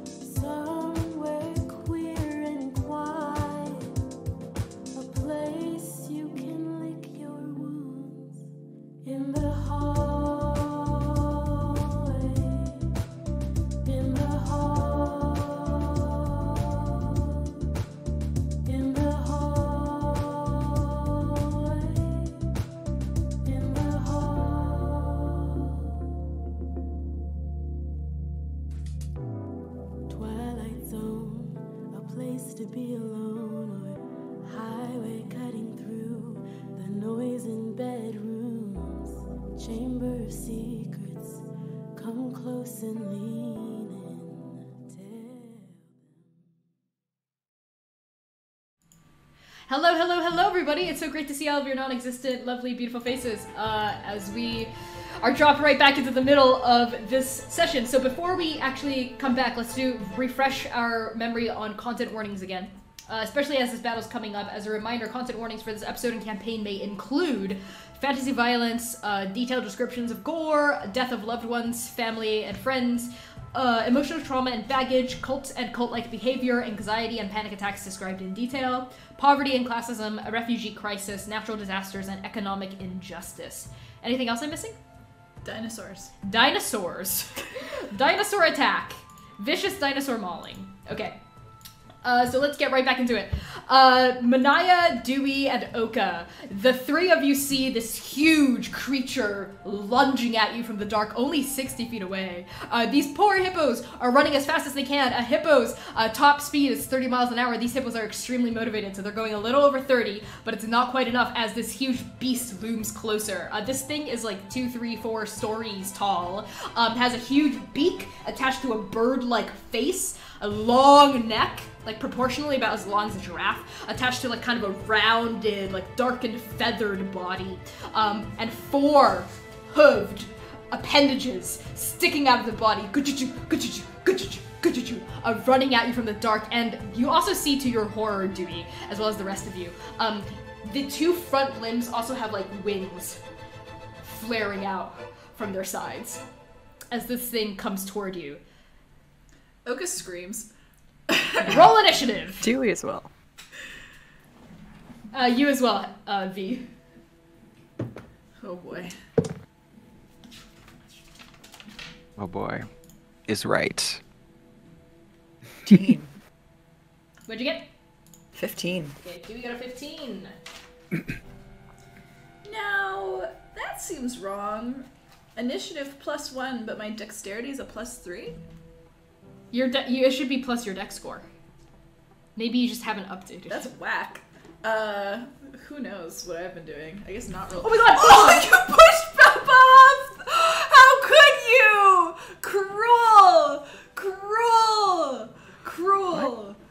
I was looking down. What happened? I pushed Bubba off the table. He was trying to like get in. But like he was on his back! He was trying to get in me. Anyway, I'm so sorry, Bubba. No. He was trying to get in you. No, he was getting in my space. Stop it. Let's get back to the You're being that, cruel. I'm not a Absolute cruel I'm not a cruel father. mother. I am not a cruel father. Okay. Dewey got a 15. Manaia? 5. Okay. Oka? 14. 14. V? 8. 8. Okay. So Dewey would act first, with Oka second, V third, and Manaia fourth. Okay. So first up to go, Dewey, what do you do? This thing is like catching up to you. It's like, it's got like big strides, you know, probably within just a few more turns it's gonna reach you. Dewey pulls a big ring, like aperture kind of thing. It's flat, it's large, wider than he is. And he like chucks it into the air towards like forwards. And it floats, and then the aperture part opens up, and a rope drops out. And I'm casting rope trick. Okay, what does that do? Huh? It rises into the air, and an invisible entrance opens up to an extra-dimensional space that lasts for an hour and can be reached by climbing to the top of the rope, and can hold as many as 8 medium or smaller creatures. So you're gonna have your team enter this and hide? I'm gonna do it. Does it travel? Okay, is it like tossing up a tennis ball while you're on a ship, or does it stay stationary? How do physics work here? Let's say it will move with the caravan. With the wagon, because I'm not about here trying to make y'all get separated. Cool. Okay. Even though we already are. So you toss up a Me. ring like a ring of darkness comes out of your feathered hand, hits the air above you. A rope comes out. Now what? I'm climbing, and I'm just screaming, "Ah, I'm getting out of here! Okay. Get in here, please!" Are you Get in here. telling the rest of your friends to get in? I'm just screaming. Yeah, get in, please. Squeak screams back, what about me? What about the hippos? What about our stuff? They'll be fine without our weight on the cart. Just get in here. I can't leave my hippos behind, my babies. Okay, then don't. But All I'm my going in, things. and I go in. Okay. Dewey, you climb in. Do you leave the hole open? Yeah, and I'm like looking out to see if my party is coming up. What does the And extra if they're not, I'm dimensional- closing it. Sure. What does the extra dimensional space look like? What does it look like? That's a good question.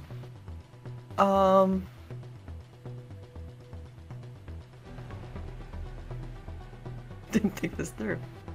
It's just like if like an airplane had like a clear bottom to it. It's just like a smaller space with like seats, but I'm standing on the floor and the floor is like clear. Okay, I'm sounds looking good. down and I can see everything that's happening. Cool, you're looking down through the hole and you see everything that's happening through the hole, right? I don't know, can you... It's not like a tiny hut where you can see everything, right? You need the hole to be able to see No. outside?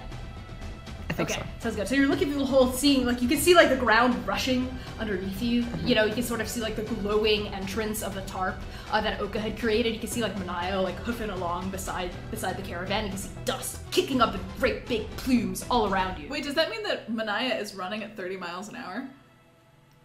I mean, once it got to she's my got big turn, strides. I would have jogging. mentioned that she gets big into the cart, but Yeah, I don't know if you can keep up with 30 miles an hour, but so yeah. let's just say that as it picks up and she jumps into the cart. Okay, sounds good. We could say that Manaia and Oka, you're each on like either side of the cart in that case. Okay, so next up is actually going to be Oka. What do you do? Oka has been yelling this whole time. Just like, how did I fucking miss that? How did I miss that? And they kind of like look at Manaia, look at the hole where Dewey is. Cardu, get out of the hole! No, you here. I'm not going back down there. This thing is just like coming at us, right? Yeah, it looks like it wants to kill you. Okay, great. Nothing bothers birds more than a fly. So Oka is going to, Shape shift into no kidding. well, yes, they are. Oka is going to tap into their radiant soul and let their wings sprout from their back, kind of as they take like a running jump off the back of the cart. Okay, what's your blood hunter die? My blood hunter die? Yeah, A D10. roll it. Why? Roll it. Remember the devil's bargain? That was one time. It was twice. Roll it. That was 2 times. A 5. Okay, as wings sprout from your back, you take 5 points of radiant damage as they rip out of your soul in an excruciating fashion, just like divine shards, like piercing your skin, and not just your skin, but your your soul itself. Ow. As you let out, I think, an involuntary cry of pain as you leap off the back of the caravan. Now what?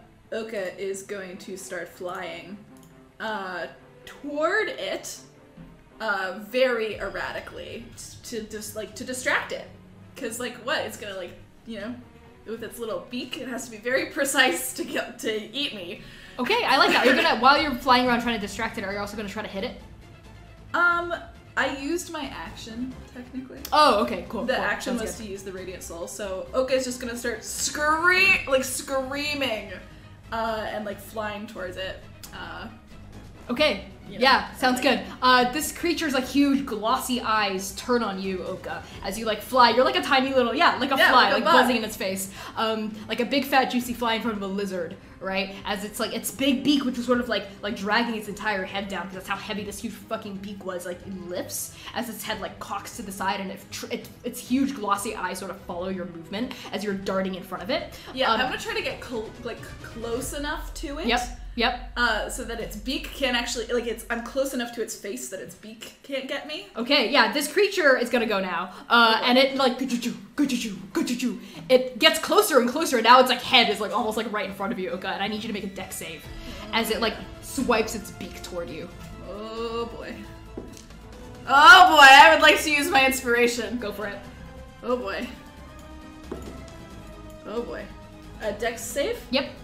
Okay, that is a 16.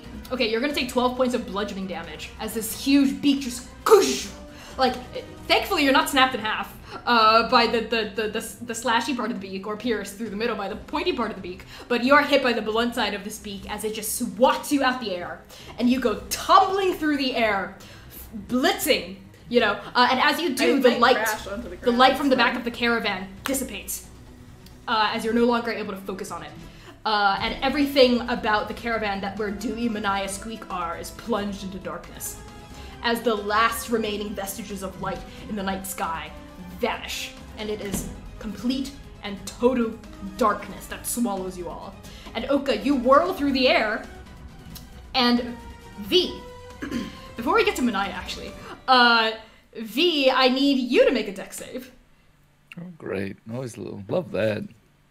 Oof. Okay, that's a 5.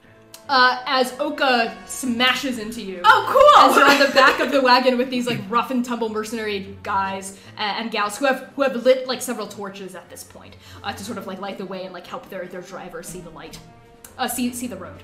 And Oka, you smash into Vee, and Vee, I just need you to roll a d6. Okay. 5 points of damage. Yep, you take 5 points of bludgeoning damage as Oka's body crumbles against yours. And we're gonna take a quick hydrate command. Wow, this is not the first time that Oka has hurt somebody by landing on them with their body. Can I have? Yeah, you think?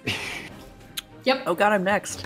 Okay, Oh so God. at this point, this creature has now caught up to your cart, Manaia and Dewey, and in the complete darkness, you can't see it, but you hear it like, and the good-choo, and you can smell it and hear it, like, and feel it hot breath breathing on you, Manaia, on the back of the caravan. What do? You can't see anything.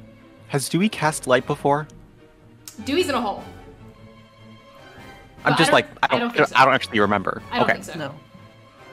No. In that case, Manaia is going to duck into the wagon, make her way to the front, and say to Squeak, I'll drive the hippos. What do you have for giant birds and light? What? Squeaky just goes, I have a bunch of magical items. I don't know. I can't see anything. There should be some torches. Don't you have any torches in your pack? I don't. Where are they? I'll look for them. Okay, did you leave your backpack behind? I probably did, yeah. Do you Oka have has torches some. in your backpack? I do. Okay, so Manaia, what you can do is you can try to rifle through Oka's backpack and light a torch. So Yeah, you can I'll see do that. it. Okay, so Oka, remove one torch. I think the trade-off is going to be it will count as one of your actions because it's so dark. You have to rummage Yep. through. Yep. So Manaia, you rummage through, kind of like without the aid of light. And Squeak goes, I can't see anything. Quick, light it. I don't know if I'm going to bump into anyone. and you find like a torch, some flint, and you strike it. And do you light another? Because you kind of need one to see out the back, and you need one for Squeak as well. Are there places to put the torch? If you can find one. Like a sconce? A sconce? Or something? Yeah, I think at this point sconces have been built into the back of the caravan. And Okay. you hand one to Squeak probably. She grabs it from you and is like lighting her way, and the fire's like flitting in the darkness as the hippos are running. So, just to be clear, Manaia's goal is for Squeak to find some sort of ridiculously powerful magical item to help with the situation, because Manaia can't do anything. So Okay. Manaia could drive the hippos while Squeak throws some magical powder, some shit, whatever she has, Sounds good. at this thing. Okay, why don't you get rid of 2 torches in your pack? Say 2 have been used. Yep. Manaia, you're gonna try to switch positions with Squeak? Mhm. Okay, Squeak goes, okay, Have you driven hippos before? It's just like driving a horse. I'll figure it out. Our lives are in danger. Okay, just be gentle with the bits. They're very mouth sensitive. course. She hands the reins to you, and I need you to make an animal handling check as Oh Sweet my clambers God. over and starts rummaging through shit. This is the only time animal handling has saved someone's life, maybe. Just kidding, probably not. Maybe. But No inspiration. 7. okay, I'm gonna give you a tough choice, Manaia. Okay. Either you take your handling of the hippos causes them either to slow down or to go a little berserk. If they go a little berserk, we'll still be moving, Yep. so I'll choose that. Okay, so you're like, describe to me what it's like as you're up there with like the torch, let's say, put into a sconce by the driver's side, and you're handling the hippos. What is it like?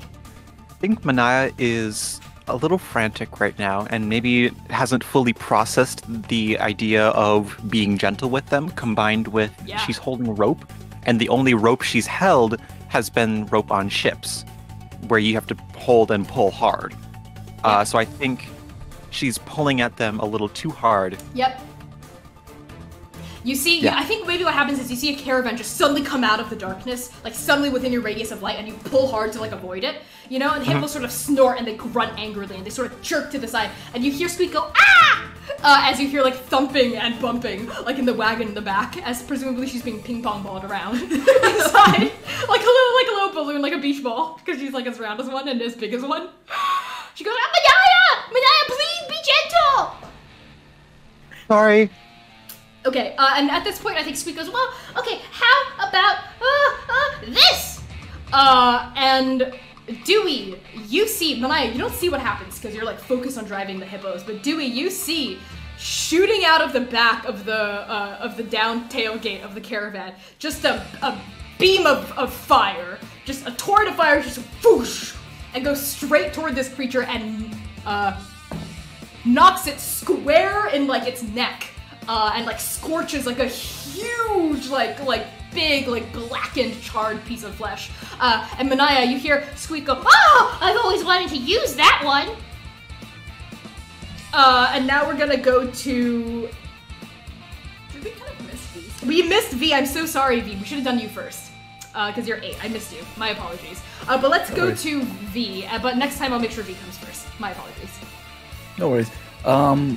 So I'm assuming, especially with with Oka flying into me, I probably am seeing stuff like. Could I get like a general like how far away am I? Yes. Okay. So before I tell you all of that, what did you get for your persuasion roll? Oh shit, that was forever ago. Yeah. I got a 17. Okay, so you see like these like big old jacked up mercenary people, like their hands, like they were like half drawing their swords, like one of them was like cracking their knuckles, like presumably to kick you off. But then what you said, caused them to pause and look at each other, and that was when Oka slammed into you. So now, these people have lit torches. You can sort of see, like in the darkness, like an even darker shadow silhouetted against the purple night of this huge creature. And as soon as like the torch comes up on Squeak's caravan, you see Squeak in the front, you see Squeak and Manaia trading places. They're maybe like 30 feet behind you. And then you see that huge torrent of fire hit this thing in the neck. And you hear like a chorus of like shouts and, whoa, what the hell was that? Look at that. I wonder who that spellcaster is, like coming from the back of all these guys you're with. And Oka, you're also in a crumpled heap next to V. So V, what do you do? All right, I'm going to get Oka off me. Oka, are you all right, friend? It's like a bird horse from the fucking. You two know each All right. other? Shut the fuck up! There's Shut the yes. fuck up. Questions later, friends. Questions later. Giant bird horse first, and V's gonna turn back and look over in that direction, and be like, I can't believe I keep getting these predicaments, and I'm going to cast Wall of Fire between horse bird creature and the back of the caravan. The back of this caravan you're in, or the back of Manaia and No, Squeak's? like the back of. I'm assuming our caravan with Manaia and Squeak is like the last Yes. wagon. Yes. So yeah, I'm gonna cast a wall of fire between them, which the side closest is not gonna cause any damage, but the side closer to the bird horse, It doesn't move, bird- right? So it's like a one-time thing. yep, Okay. initially causes. Well, it has to make a dex save. Sounds good. So what does it look like as this wall of fire jumps into existence? So, V is just gonna take her hand and just fling it across the horizon, and and then just like in unison to her hand movement, a big giant 20-foot high flame wall is going to go like for 20 feet and from one side to the other. Actually, and it's gonna be 1 foot thick and 20 feet in diameter. It's a big wall. It's 20 feet high. It's a big wall. It's thick. And 20 feet high or let's 20 have feet it- long? Both. Both. Both. 20 by 20? Oh, okay. Oh, Yeah. so it's like kind of like a thick. Okay, okay. Yeah. yeah. Actually, it can go 60 feet long. So let's do 60 feet long, and then it's 20 feet high, 20 feet thick. Okay. Yep. And oh wait, sorry, it's 1 foot thick. 60 feet is if I was to make it a ring around it. Okay. It could be 20 feet diameter. But you want it That's to be what a line, right? Not a ring. Yep. Okay. Yep.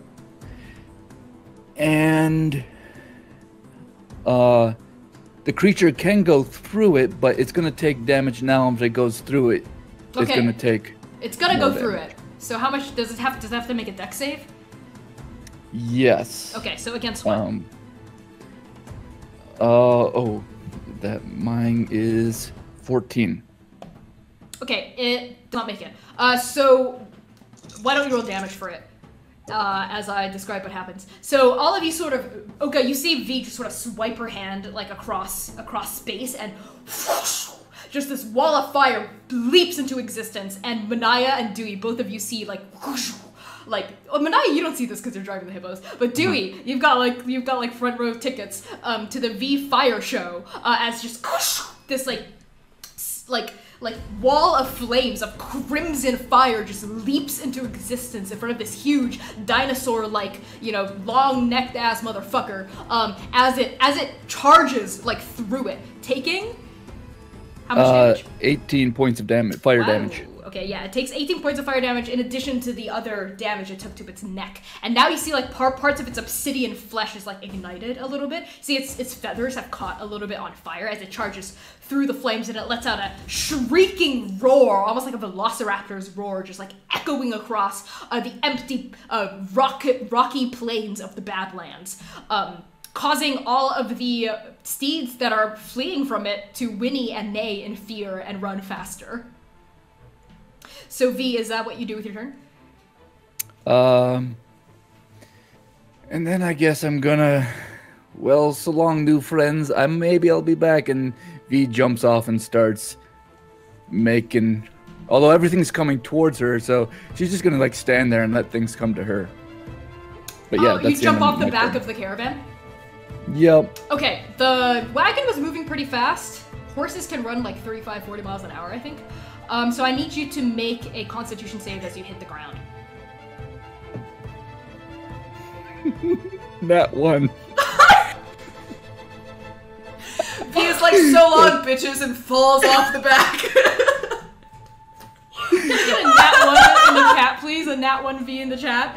Okay, V, I need you to roll 2d6.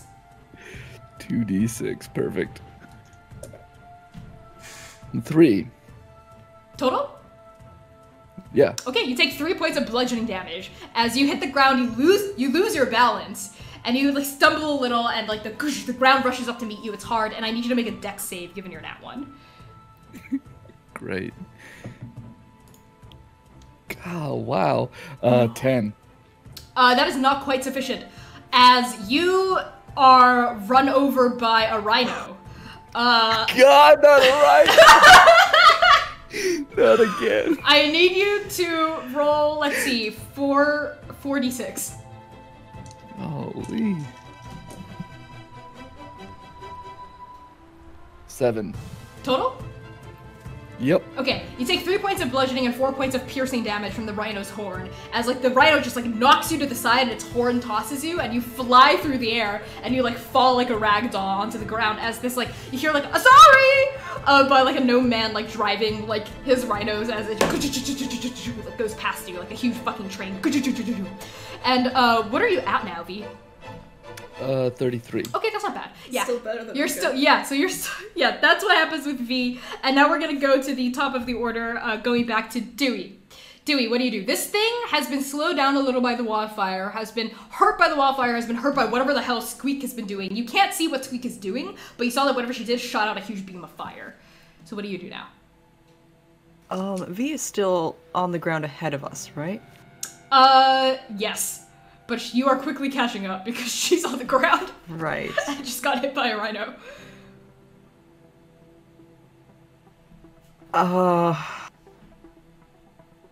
I'm gonna rappel out of this hole and try and scoop V up as we go past. Okay, you go back down this hole, and let's say you can control whether the hole is stationary or moves with whatever it was tossed above, because why not? I feel like that's more fun. So are you gonna try to like stop the hole right as it's above V, or are you gonna like try to like grab V on your way on your wagon's way past her? I'm gonna lower down and then as we pass her. Okay, it's gonna take a little bit of teamwork from you and Manaia though, because Manaia, you have to be able to maneuver the wagon toward where V is, because the trajectory you're going is gonna miss her. So Dewey, do you shout at Manaia to like move it toward V? Yeah, as close as possible, but don't run her over. I think she already got run over, please. Just close. Wait. Can I toss Manaia an item as an action? Or as a free action? You can toss Manaia as a bonus action, let's say. Okay. How much light is the torch giving off? Is it less or let's say less it's than 60 feet? I think it's 20, 40 feet total. Okay, great. I'm gonna try and get her attention. I'm like, Manaia, catch! And I heft a pair of, they look like binoculars a little bit. Just like out of the hole towards her. Okay, Manaia, make a dexterity check. Oh shit. Check or save? Check. Okay. Let's say sleight of hand dexterity if you have that proficiency. I better not lose. Yeah, things. 10. This is a bad idea. 10. Okay, I will give you a hard choice with a 10. Choice is 1, you catch it, but you break it a little, or it goes sailing past. I want this item. Okay, so you catch it. I catch it. You catch it with such force. I think you're like, you juggle it a little because you're like Well, okay. driving the hippos and I'm this catching thing it with sailing. one hand because I put the reins in one hand, and so maybe like, I don't know. You catch it a little, and I think you crush one of the lens. Like you like crack one of the lens a little bit. So what is this item, Dewey? It is a pair of goggles of night. It will give you dark vision for 60 feet. Where did you get that? I made them. During your journey, maybe? During your travels? Yes. During Don't the- ask me anymore because I got them when I switched to Artificer. You should have fucking told me, Max. The fuck? Okay, let's say you made these by I like all of Max's secret items. your secret items. What the fuck? Okay, sure. Personally, I want Max to have more secret items. Okay, sounds good. Okay, yeah. So you toss these goggles of night toward Manaia, and what do you say to her? Put them on like a little bit closer to V. I'm hoping these will help her steer more clearly. Or, What do you like, say, more Manaia? accurately. Give me a moment. I only have one hand. And I put them on with one hand, just like. Okay. Yeah, they've got that cool like elastic sports strap. Yeah. So dorky. Okay, Manaia, you put them on, and you can sort of see. You like have to blink a little. It's like you're seeing in the middle of the day now. You can see everything kind of like in like night vision. You know, like the green kind of cast to everything, but you can see everything moving, very very very well. And in fact, like the torches that some caravans have lit for themselves seem to glow extra, really way too bright with these goggles on. You look around, and sure enough, in the midst of all this chaos, you see V on the ground, about to be run over by an elephant. So now, because it's Dewey, it's your turn. Let's say you convince Manaia, let's say with your movement, you're able to help, like, Manaia, you, like, drive the hippos toward where V is. And now, Dewey, you're coming up on V. So do you rappel down the rope and you try to grab her? Yep, I'm just hanging off the end of the rope, like, near the ground. Okay. And... I need both yell. you and V to make a dexterity check. Love it. Oh boy. To see if you can grab onto each other before the elephant hits V. I'm using my inspiration. Okay. I got an 11. I'm doing it twice. This is my own. It's fine. Dear Jesus God. What did you get? I'm using all my inspiration. I'm using all my inspiration. Okay, 16. Finally. 16 and a 10. Okay, that is sufficient. So, Dewey, you grab V, you extend your hand, Dewey grabs it and pulls you out of the way of this trampeding elephant as it just like goes right past you. And now, Dewey, I need you to make an athletics check to help, like, bring V up so she can start climbing on her own. I'm so glad I used all of my inspiration. Oh no, I got a 6. Okay, that means that for now, V is still hanging. You're, like, still holding on. You're unable to lift her up to where the rope is. And V, you're, like, hanging. Like, your feet are, like, skimming the ground a little as this hole is being, like, ferried along by the wagon. That seems on brand. This is the most fucked up Fury Road shit. This is some fucked up Fury Road Dungeons and Dragons chase sequence going on here. Okay, so now we're gonna go. I'm assuming, is that your turn, Dewey? Okay, now we're gonna go to Manaia. Sorry, Oka. What do you do? I was so excited about what With everyone V else on was doing deck. that I wasn't thinking about what I was gonna do. Oka kind of Oka watches V just like faceplant, get run over by a rhino, but they just got smacked in the in the fucking body by a dinosaur, and fell out of the sky. So they're a little bit woozy, I think.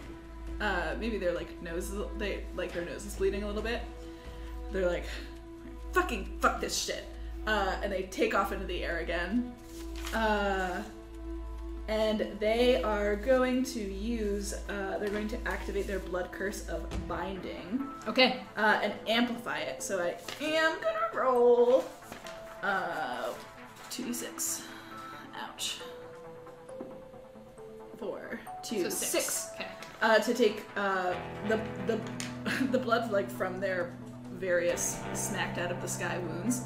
Again, is going to create this kind of blood rope, and they are going to again fly around the hooves of this bullshit ass dinosaur, kind of leaving this trail of blood. And they're gonna wrap it up and pull to try to get to tangle its feet up in their blood curse of binding. What does it have to do? It needs to make a strength save Against what? against a. Did any of this change? 14. What happens if it saves? Does it just not work? Rules as written. Rules as written. It just doesn't work. Okay, cool. This thing is really strong. I will straight up tell you that. It's huge, so it's pretty damn strong. Okay, it saves, but I will give you a choice. Choice. I will allow you to hold on to it. You know, keep it tethered, but it's gonna cost you a lot of your strength, and you're gonna have to take one level of exhaustion to keep it there to make this work. No big deal. A level of exhaustion. Okay. I'm sure that won't come to bite me in the ass afterward. Sounds good. So, okay, you're now exhausted. As you're floating there, your wings are flapping, you're above this thing, tendrils of blood whip out of your wounds and repel around its body, and you hold it tight. And it oh my god, Oka, this thing is so fucking strong. It's like taking down a tower. I think Oka also falls and their and their you're heels you dig your heels in. Yeah. You've got a Peter Parker stopping the train kind of moment here, and you're digging in, and from your the muscles back, are bulging. you know? Yeah, you're your feet are gouging into the ground, and you're oh, this is the hands down the strongest thing you've ever tried to wrestle. I've been thinking of Manaia. Yes, but you are miraculously somehow stopping it. It grinds to a halt, its beak snapping. And does it take damage from that, or? It does not, but it has a speed of 0 and it cannot use reactions. This will last for 1 minute. Okay. Is it a concentration spell? No. Okay. It is a blood curse, motherfucker. Sounds good. And I think you don't have to we flavor it as you're holding on to it, but it means I think for now it's stopped. You can let go of the tendril and it will still be stopped. Uh-huh. Is there anything else you can do? That was a bonus action, technically. What the fuck? Okay, you're gonna hit this thing? I only have 20 hit points left, and to activate all my stuff, I need to bleed more. And I do not want to get close to its face.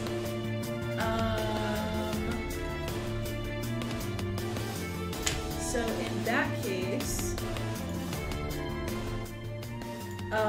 Oka is going to kind of make the end of it kind of like a blood, just for favor, like a blood spear. Mm-hmm. Stick it in the ground, and then take off, flying toward the cart that is getting faster and faster, moving away from them. Okay. Away from us. Cool, so you're just gonna rejoin the cart. I am fucking off. Okay, sounds good.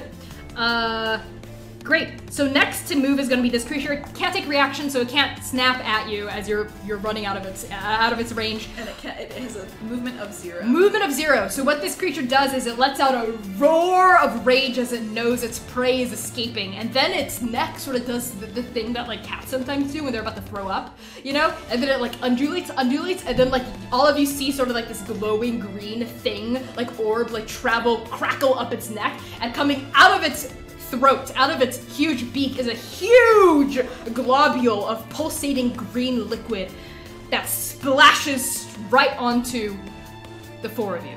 So I need all 4 of you to make a, dexterity saving throw.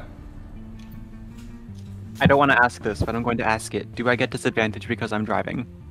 Yeah, the poor hippos. I mean, the hippos are just gonna take it, and the wagon is just gonna take it. Oh, natural 20, baby! Oh, thank God. I was gonna die. I'm glad one of us will stay alive. I got an 11. 11? I Oh. got a 12. 12? 12? For Dewey as All well? buddies? Okay. Technically, it's a 26. Okay. Can I use that to help anyone? Yeah, since you got a natural 20, I will allow you to use your dex to save one of your friends. To help, allow one of them to basically succeed the check. Because as the scores currently stand, Manaia, Dewey, and Vee all failed. You can only choose one, though. Or you can try to, protect the caravan somehow. But you'd have to come up with a pretty convincing way. I don't know how you would.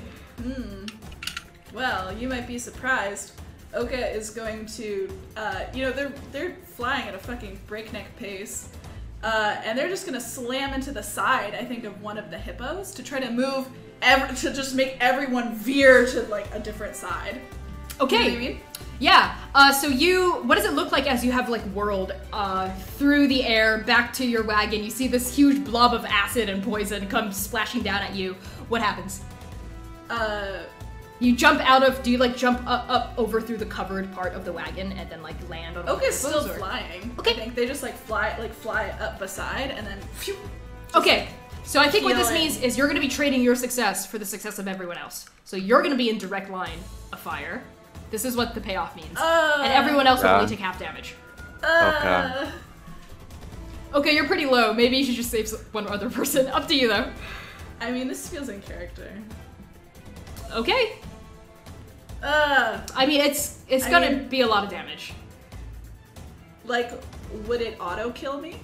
It might. How much are you at? 20? It might.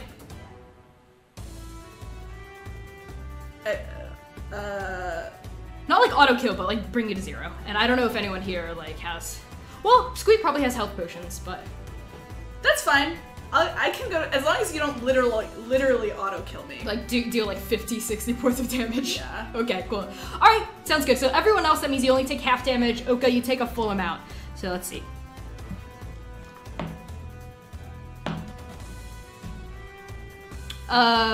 Okay.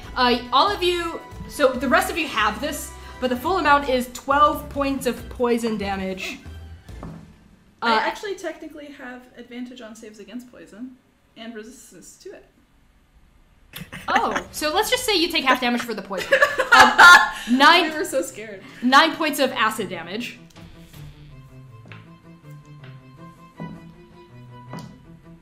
And 6 points of fire damage. 27. Yes. total. Yes. For us who saved. No, that's 27 half. total. So half Okay. half of 27 is a round down. 14? So 14, 13? 14. Yeah. 13. 13. Sorry. 13. Yeah, my bad. Yep. I'm still alive. I'm lived, still alive. bitch. You lived, bitch. Okay. As this creature like fades into the background and y'all can leave initiative now. Congratulations, you have solved my huge, horrifying dinosaur puzzle.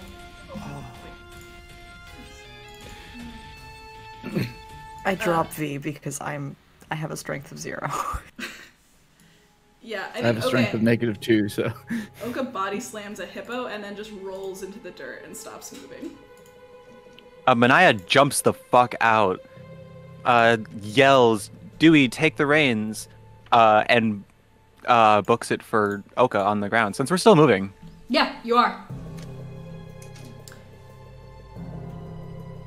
And V just drops to the ground too. Up. Okay. My feet were already dragging on the ground, so it's Yeah, not you like were. I really fell. V, you drop to the ground. Dewey, what about you? You drop onto the top of the caravan? I guess. Okay, you swing yourself, because you're still holding on to like the end of the rope. You swing yourself onto the top of the caravan. Do you dispel your spell? Dewey. Yeah. Okay, you dispel your rope spell, it just disappears, it vanishes. And as you drop onto the top, you hear Squeak from inside go, Dewey, is that you? Oh, I should. It's still dark. Sorry, retcon that. I yell, Squeak, take the reins, Yep, since yep. we're out of danger. So, yep, She she can- goes, Okay, just put the cannon back in the crate. and she like crawls back toward the front, and she exchanges rolls with you, Manaia. As I jump out. You jump out of the caravan and you tumble onto the ground.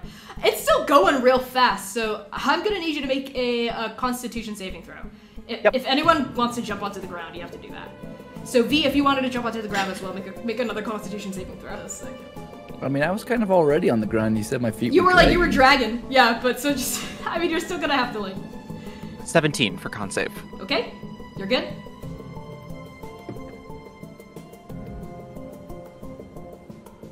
V.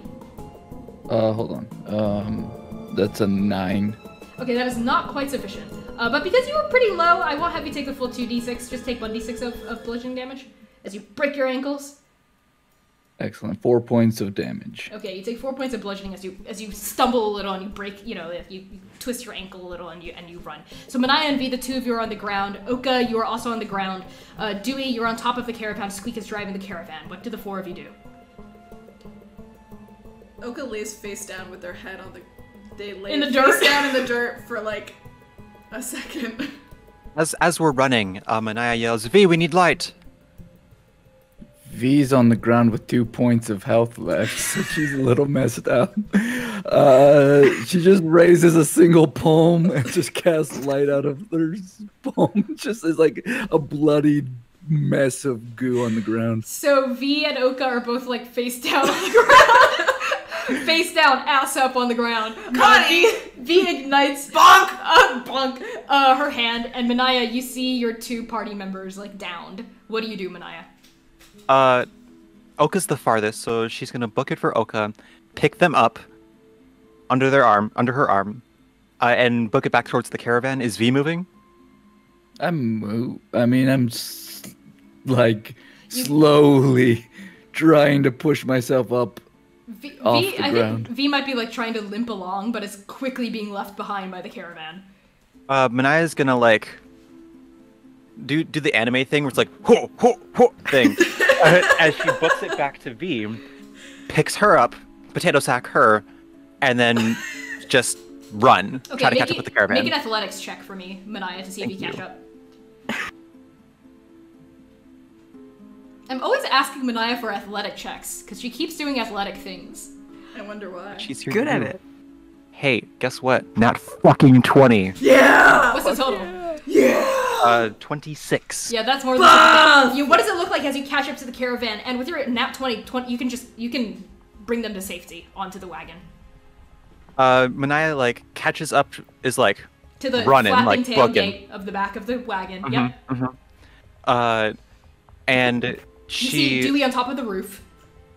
basically just jumps into the back of the caravan. Yeah, carrying like however many 100 pounds of friends as you jump into the back, and the wagon sort of squeak a little, and the three of you, because none of you are unconscious technically, see like kind of like a thrown around crates that were tossed, Manaia, when you were sort of driving a little erratically. A few crates look to have been smashed, and you see a few smashed potions on the ground from when you were driving kind of hard, Manaia. And the main thing you see is like kind of like a mini cannon, like a really hard like metal cannon. Why don't the three of you actually roll history on this cannon? I'm a little more focused on trying to help my friends Okay, here. sure, yeah, never mind. As much as I would love to get this lored up about this cannon, Manaia's first... Look at the cannon. I mean, Dewey, are you on top of the caravan or Yeah, in the Dewey, caravan? you can't see what's inside. I'm on top. Yeah, so you can't see what's inside. So Manaia's going to set both of them down gently onto the backs and yell to the forward, "Squeak, health potions, where are they? I'll compensate you for them later." Well, you smashed like half of my supply, but there should be another crate across the aisle. Should be marked with a big H. Looking like a you Fortnite see- health crate looking Yes, at. you see the crate, and I'm assuming you go over to like pry it open. Yeah. As you go over to the crate to pry it open, Oka and Vee, the two of you are lying on the ground of the wagon. You're eye level with the cannon. If you would like to roll history for it, go ahead. I rolled a 3. Which Really want feels this apt. lore dump, huh? That was a 19 with history, you say? Yes. Which is something Oka's proficient in. 24. Okay, technically. V, it looks like a cannon. Even with a 3, all you can really tell is that it looks maybe too long in design. And Oka, yeah, this thing is too long, and not just that, but it was made, you recognize, like, the insignia, and let's say the signature of a court official from the Royal Palace of Toulon, the sleeping palace. It's like that part of Iron Man where the bomb falls next to him, and it has Tony Stark on it, and he looks at it and he's like, "Ugh." Yeah! It's like a court magician, basically. A court wizard designed this. And you like see like their signature on it too. And the last name, do you speak Toulongan? Yes, I do. Okay. The last name of this is, let me pull it up. Moor, which is familiar to you, Oka. That's all I will say. M-O, Moor, as in Morpha. And yeah, it sort of has like designs on the side that resemble flames, maybe, and it's still smoking a little. And Squeak goes, "Don't be scared of the cannon. It can only be used like once a day. And it costs 3,000 gold, so no taking it." Oka reaches out. They're like, I like to think that getting smacked out of the sky by a dinosaur and also having exhaustion probably means they have a concussion. Oh wait, I think exhaustion means you have disadvantage on ability checks. Oh no! Yeah, but it's okay. I forgot. That's on me. So I will let you keep that roll. But until you take a long rest, you will have, let's see, 1 level of exhaustion. Yeah, you have disadvantage on all ability checks. I can roll again to see if I remember any of that information. About more. Yeah. Okay. Do you want me to DM it to you if you succeed? What do you mean? To like, it relates to your backstory. No. I know. Okay. But I mean about whether Oka would remember seeing this or not. Like since I have disadvantage. It's fine. Don't worry about it. Yeah, I won't make you do that. Okay. So now, Manaia, you've pried open the crate, and inside you see several glittering health potions. Manaia just takes 2 of them and goes over to each of her downed party members one by one. Okay. There are 4 potions, like, packed with, like, hay and, like, medieval, like, packing peanuts, basically. 4 big, glittering, glowing potions.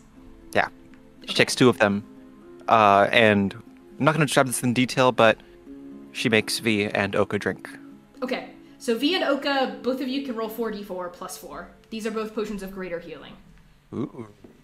Ooh, 6. 5. 4, not d6, d4. 4d4. Oh. 4d4 plus 4. I got a 6 on my d4. I was like, what? There's no way. 4. 8, 1. 9, 4. 12. 12 plus 4. 16. You regain 16 points of health. Oka? What about you, Nice. V? 11. Which means 11, I now perfect. have 17 hit points. Great. Vee, More you than regain- 0. You regain 11 points of health. And Squeak just sort of goes, We're almost there. I can see the court.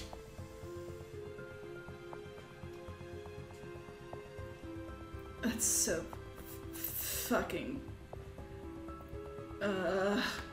Okay, is just laying on the ground of the wagon.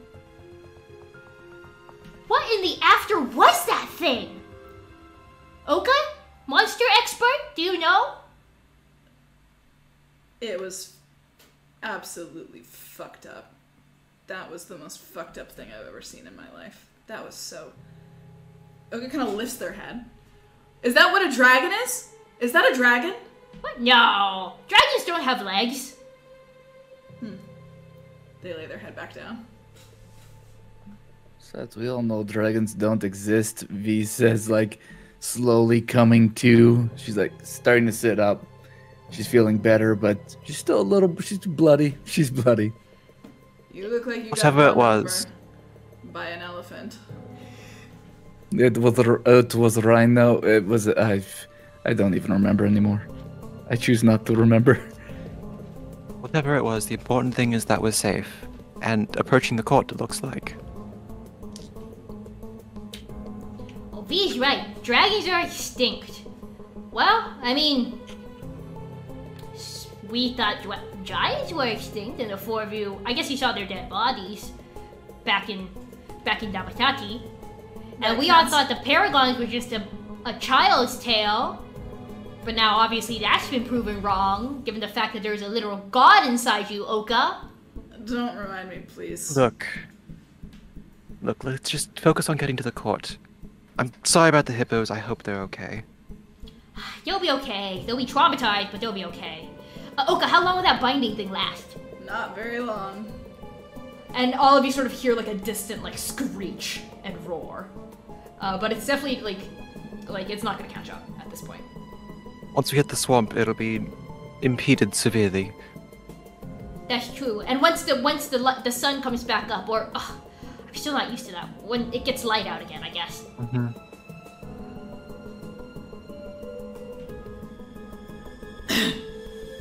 I should have stayed with my new friends. And V takes a nap. I think Oka and V maybe are just laying together on the floor of the wagon. Okay.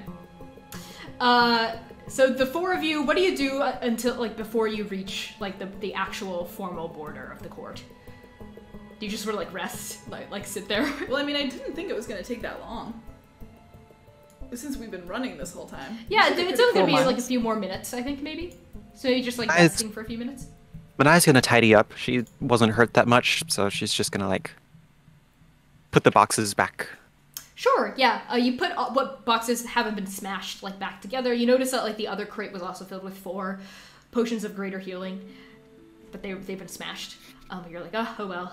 And you help tidy up. You put the tailgate back up. What about the rest of you? Dewey finds a flap in the top of the canvas on the top of the wagon and tumbles back into the wagon. And tries to make himself useful, wiping blood off of the 2 of injured ones and cleaning up broken glass and eyeing the cannon nervously. Yeah, would you like to make a history check? Dewey? Yeah, let me do that. Okay. Let's roll history. What about you, V? Expert. V is doing 2 things. One, noticing the chrysalis robe is a little torn up around the edges, a little frayed, a little dirty. And then also pulling out those gems that she managed to steal and just finally getting a chance to just check them out and enjoy them. And Yep. There's that nice big glittering gem. All of you see V procure a gem you've never seen her procure before with smaller coins around. V, great mate. Where did you get that? Oh, she's just readying her payment for the potions that were unfortunately destroyed. I didn't ask for that's so potions. Saved her life. I worked very hard for these friends. You have no idea what I've been through for this. That's so generous of you. Yeah. I guess we have been. I guess Squeak has done a lot for us. That's really nice of you, V. Friends, why do you do this to me? Your generosity knows no bounds, V. And Oka's gonna like pat V on the cheek and cast Healing Hands, so you'll get 7 more HP. Okay. Dewey, what did you get? Crisp 25. 25. Oh, that's a Okay. super crisp. That's 25. really crisp. Okay, so Dewey, you would know everything I told Oka. And you would also know, based on your knowledge, you've like read a lot, you know a lot of things about the 8, like book learning. And based on your book learning, you know that the seal of Moor is the seal of Queen Moor Gulian, who is the first wife of the Emperor. And like basically like the head bitch in charge. What did you call the Emperor's wife? Moor Gulian. And based on the seal, this probably wasn't like her creation, but one of her like various officials, or perhaps like one of her offspring, one of the prince or princesses of the kingdom of Toulon.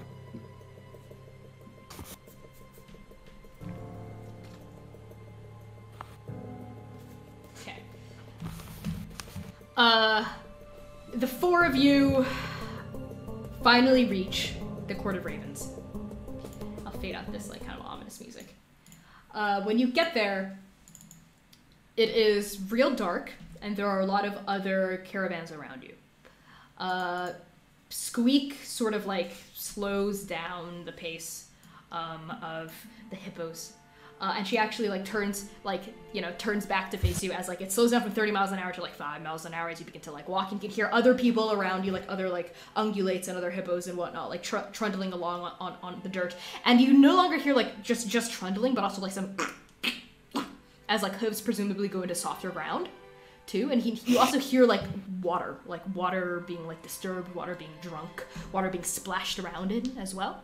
So if anyone of you would like to poke your head out of the caravan somehow, you would see all around you dozens of other wagons, people riding them, the steeds pulling them along, and in front of you, you can smell it too in the air, huge looming cypress trees, and the beginning of the Paludo Weald, which is this massive swamp, fen, bog, bayou, whatever you want to call it, that encompasses pretty much the entirety of the Court of Ravens.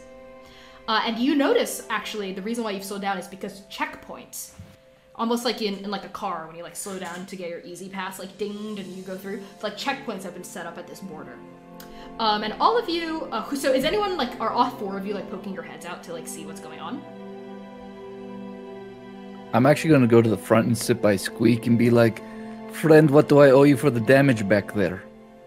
She glances at you, Says, how about 50 gold?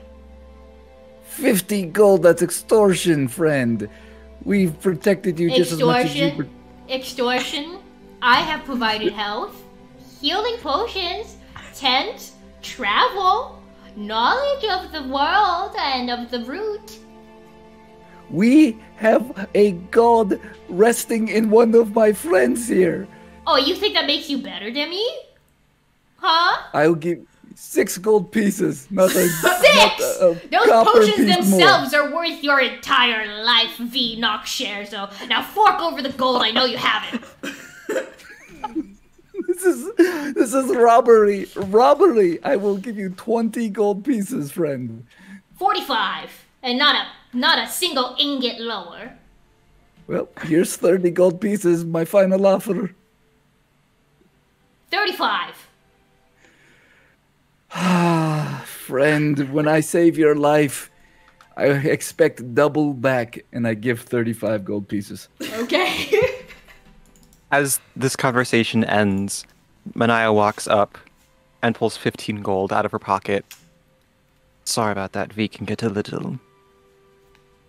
Well, she likes her money. Well, thank you, thank you. This reminds me, have I paid y'all in-game yet for, like, how much money you've gotten from the Republic? Still at 0. Oh my god, I'm so sorry. Okay, listen. so the Republic gave each of you 100 pieces of gold for your help. What? Dang. My apologies, I totally forgot to do this. So you have like 100 pieces of like Talmud coin each. So add that on top of what you already have. And if it's 0, you have 100 now. Congrats. Is currency universal? It is, but each gold piece is like stamped with a different like seal to like sort of show where it's from.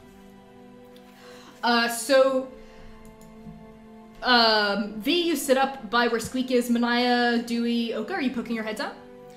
Oka continues to be face down on the floor of the cart. Okay. They're having a minute. Okay, that's fine. Manaia and Dewey?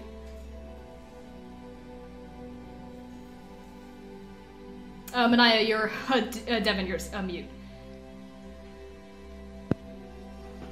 Manaia has missed the sound of water in general for the past 3 months, so she is poking her head out and getting as close as she can without getting out of the caravan. Okay, you poke your head out through the roof or through one of the flaps on the sides? She's gonna stay up by Squeak, actually. Okay, sounds good. You also poke your head out Head out sort of front. like, yeah, by where Squeak and V are. Dewey? Dewey's gonna poke his head out one of the side flaps, just like not wanting to leave Oka, like, they look rough, but like, Yeah. Okay. still curious. Sounds good. You poke your head out, and all of you except for Oka sort of see like vast cypress trees looming like in the near distance, like almost like you can touch it. You smell like earth, like fertile, like silt. You know, you can almost like taste the condensation in the air. You can sort of hear like insects buzzing around you, mosquitoes, and in fact, V, like a mosquito lands on your neck and starts sucking. Maybe you like slap at it, you know, and like Manaia as well, like some gnats start buzzing around you. But it's not like it's humid, but it's cold. It's not hot. It's rather an odd contradiction. And V, if you were to slap that mosquito and then look at it, its legs and its body are kind of like crystalline, almost like it's like snowflakey, instead of like regular mosquitoes you might find elsewhere in Andake. And all around you, you sort of see like little like small ponds and small little puddles and pools of like still water with lily pads on top, lotus flowers floating, as well as like little bits of like ice, maybe also patches like floating, like half like mushy, icy, swampy puddles. And you also see like the hoof of a big elephant like step in one of those as it like trundles past you. And up front, at where the cypress trees begin and the badlands sort of like fade away, it's now becoming more swampy, more grassy, more rocky, with all sorts of like water all around you. You see like knees of cypress trees jutting out of like the water in front of you, and you see like sort of in like a long line stretching from like horizon to horizon, illuminated by like balls of light, like magical balls of light floating on top. Denizens of the court of ravens, probably their officials or leaders in the community, stopped at like intervals to like apparently like take paperwork, etc. You see they are dressed kind of in like clothing that's like loose and in dark, very like solemn colors that are cuffed at like the wrists and at the ankles to prevent like water from going in and bugs from crawling up, presumably. And they're all wearing like long, very tall, like almost like galoshes, like boots made for like swampy environs. And almost all of them are wearing masks too, with like beaks, almost like plague doctor masks. They got like beaks going on, so you can't really see their faces. And they range like wildly in height and size as well. And Squeak goes, "All right, it's almost our turn. Do you have your paperwork ready?" Or what? Oka says into the floor. Your paperwork. You know, to prove where you're from and who you are. I've never needed paperwork. Oh my god, Oka. Dr. Aluso didn't go over this with you? I've got plenty of papers. I mean, who do we want to be? Whoever you're gonna be accounted for here, V. I don't want my name to be attached to that of a grifter. Just use your real name. What if I don't have a real name, friend? V, come on, you've gotta have like some sort of like birth records or like citizen papers. Mine V got starts- burned up when we were attacked just now. I think I dropped it into that monster's mouth. Do you have anything that can prove your identity, Oka? What? Actually, speaking of which, where are you from? Like Talmud, right? But how come you couldn't get into Dabathati without V? I could get into Dabathati without V. V just chose to get into Dabathati her way. Okay, well just pull out your Republic papers then, Oka. I dropped them into the monster's mouth. Did you? I pull out a note card and write Oka's name on it. Are you trying to forge identity papers or like make it really obvious that it's not real? I'm not good at... I'm not making like a huge effort to make it. You know who is good at forging documents is your friend V. So let me do it. V, what do you It's a have for skill. me? Come on, come on. All right, so V starts pulling out some paperwork, blank documents from basically any region of Andake and starts making looks very nice calligraphy of Of the Oka. Republic, I'm guessing. Yes. Do you want this to look? Is there any name you would prefer on here? Oka. All right, and I V's can't lie. making it look nice and hands it to Oka. Is there anybody else who needs anything while I'm here?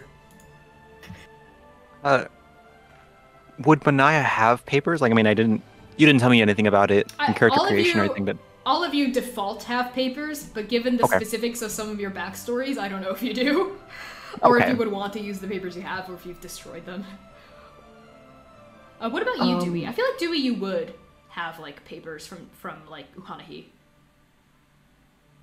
Yes, I think most of them still list that I'm a employee of the URL. Yes, they would. So I turn to V and I'm just like kind of on the side, like shielding everyone else from seeing, but I'm like, can you help me get rid of this one line? This isn't accurate anymore. I don't work there. What's your fake job? Where do you say you're unemployed?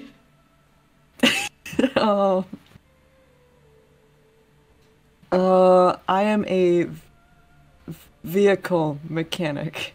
Okay. You put yourself down as a vehicle mechanic. Sounds good. V, works to basically forge it to look like that's what it says. Great. Cool. Sounds good. And Manaia, I think you have your papers. I think you're fine. You're the only one who like has her shit together. You forge. V, what papers are you using? Are you using Ronnie's papers or Veronica? No, I'll do Vicky Longfellow. Okay, Vicky Longfellow. Cool. You forge these papers real fast, and then you finally arrive at a checkpoint, where you hear like kind of like a high pitched voice. Almost sounds like it's maybe a child, coming from like the mask. Go, hi there. Do you have your papers? Do you mind if I just take a look in the back? How many people do you have traveling with you here today? Well, there's me and then there's 4 other people and I'm a merchant. Here are my papers. Turns to you, V, who you're sitting out front. What? Hello, Vicky? Yes, Vicky Longfellow, here you are. Here's my papers. There you go. This like kind of short person with like the plague doctor mask on nods takes both of your papers, looks at them. What is the investigation check that they have to pass to discern that these are fakes? Actually, hold on. It doesn't actually. I might actually have to look up the skill. I don't have anything written down for. For now, let's just say Trying to- it's your spell save DC. Okay, so that's 14. 14. Okay. They glance at it. They say, "Okay." And you said you had, This is Squeak's voice. And you said you had 3 other people in the back. Do you mind if I go and take a look? Sure, go ahead. And Manaia, Dewey, and Oka, the 3 of you hear galoshes going through like mud, and then the tailgate comes down, and you see like a small person, maybe only like 4 feet tall, poke their beacon with the mask on, and they look. Hi, can I have papers, please? oh, of course. Okay, Manaia. Sorry, it's a little bit of a mess in here. We had a No worries, we Scuffle. heard about the monster attack. You know, it's very, very lucky that our Duke decided to open the borders. Let's see. Manaia Waidera, you've come a long way, Uhanahi. That's quite far. As merchants make our way throughout the world. Isn't that right, Squeak? Yes. Make our way through the world. Chasing gold. Alright, and you, please. And she gestures toward you, Dewey. Can I retcon that I also changed the where I'm from? Okay, where did you change it to?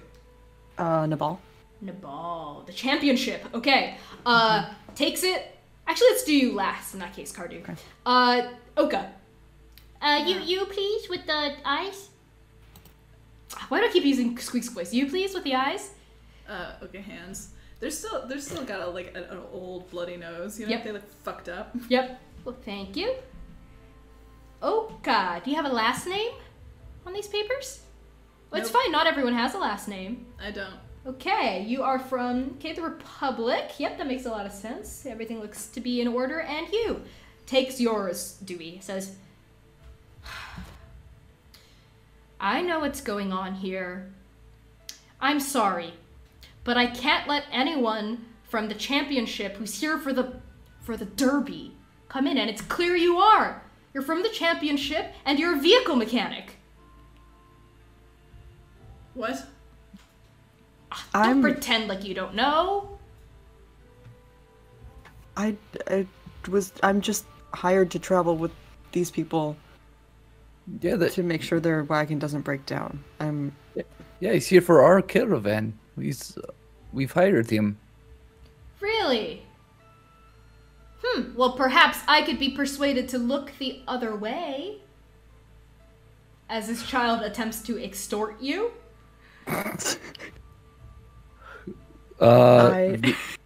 V pulls out the box of cigars. Would you like a cigar, friend? That Offering a tilts. child a cigar? I'd like the box. Okay. V dumps out I think there's 5 cigars remaining and gives the box. There you go. And your tie. Let's not get greedy, friend. I like your tie. Give it to me. What about 2 gold pieces? You can buy your own tie. 2 gold. What am I gonna do with 2 gold? Shine my shoes? My Buy a galoshes? nice tie. No. I want I your don't think- tie. I don't think you actually have any legitimate reason to deny my entry. My legitimate reason to deny you entry is that, first of all, it is out of the Duke's kindness, out of the kindness of his heart, that he's decided to open the borders, with the exception of rabble-rousers from the championship. That is the compromise he's had with the Duchess. Specifically here for the Derby. You tell me what this looks like. You're from the championship, you're a vehicle mechanic. I can't let you through. And I'm with a bunch of people who aren't. You're from someone would from be Talad, traveling- who are also known for collaborating with people from the championship. I don't know this. Manaia, I feel like, you know what, I'd let Manaia through, because I feel like maybe you just got caught up in this nonsense, and maybe also Squeak, even though Squeak's from the Republic too, and I have half a mind to not let her through either. You would really not let us through? We're the people who stopped that monster back there. That's what you and everyone else is saying. Really? Yeah. Do you have evidence? Well, you just look a little messed up to me. Listen, I'm gonna need that tie, which I think is a pretty fair price to pay.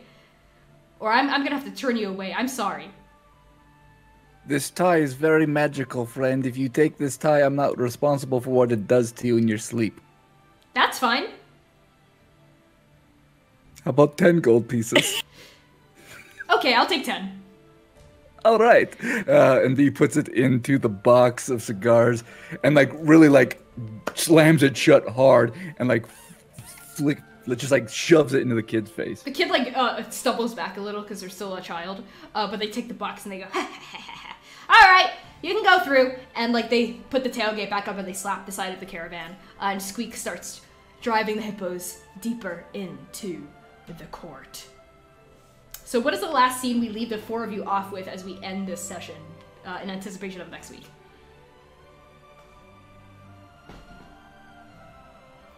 I've never seen V so free with her gold. So I'm just staring at her. Trust me, V is stewing up, and kind of muttering under her breath, kid, and but also holding on to her tie for dear life. 10 gold says that was Ibia just fucking with us. I am not losing any more gold today, friends. I'm making no bets.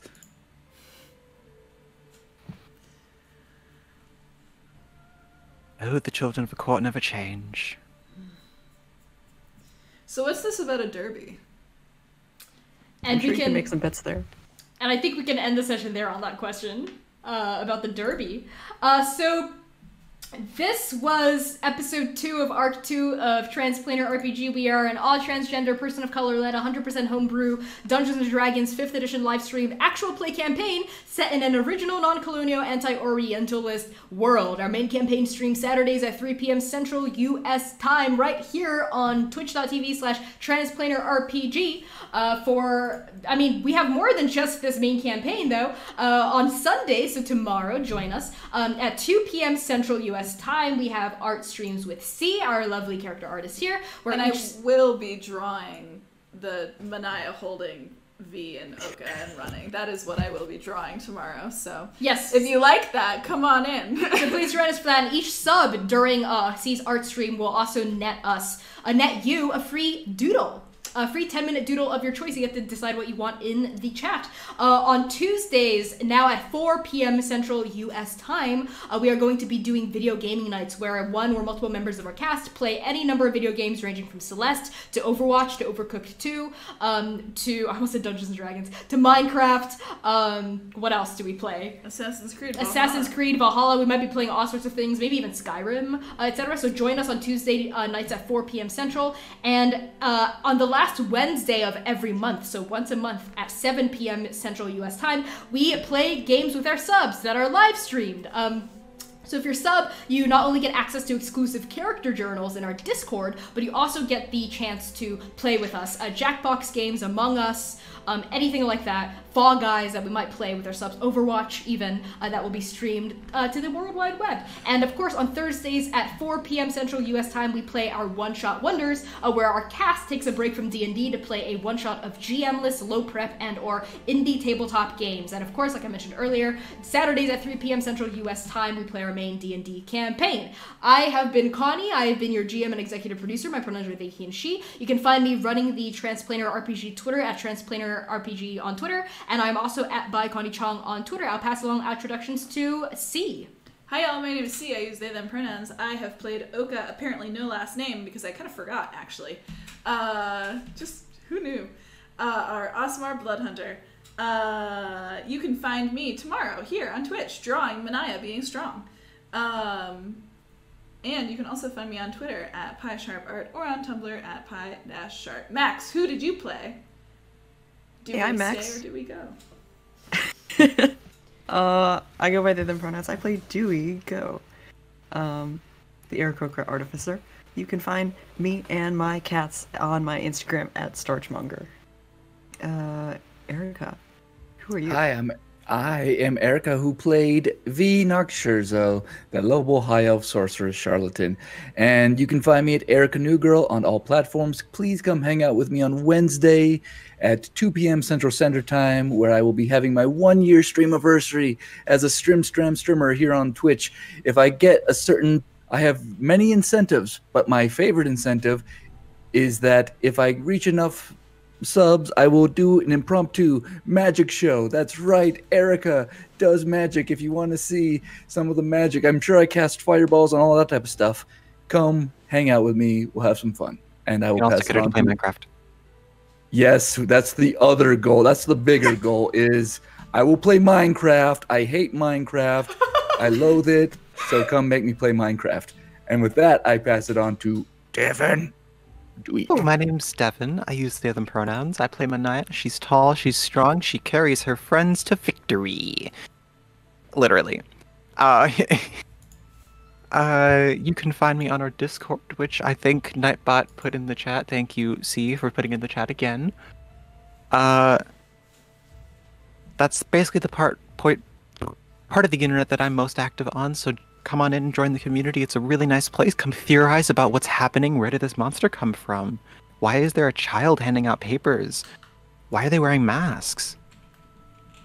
You know, come talk about that kind of stuff. It's a good community. Also share pictures of your pets because I want to see your pets. Okay, I'll pass it back wonderful. to County. Thank you so much. And with that, we are going to say goodbye. Stick around for a raid. We're going to be raiding Kupo Night. They are a trans and non-binary Filipinx streamer. They're playing Black Sad Under the Skin right now, so we're going to do that. Stick around for that. They're awesome. Give them a follow. Give them a sub if you can. We're going to start that raid. Thank you everyone for tuning in. We will see you tomorrow at 2 p.m. and next week, Saturday, at 3 p.m. Central, right here for episode 3.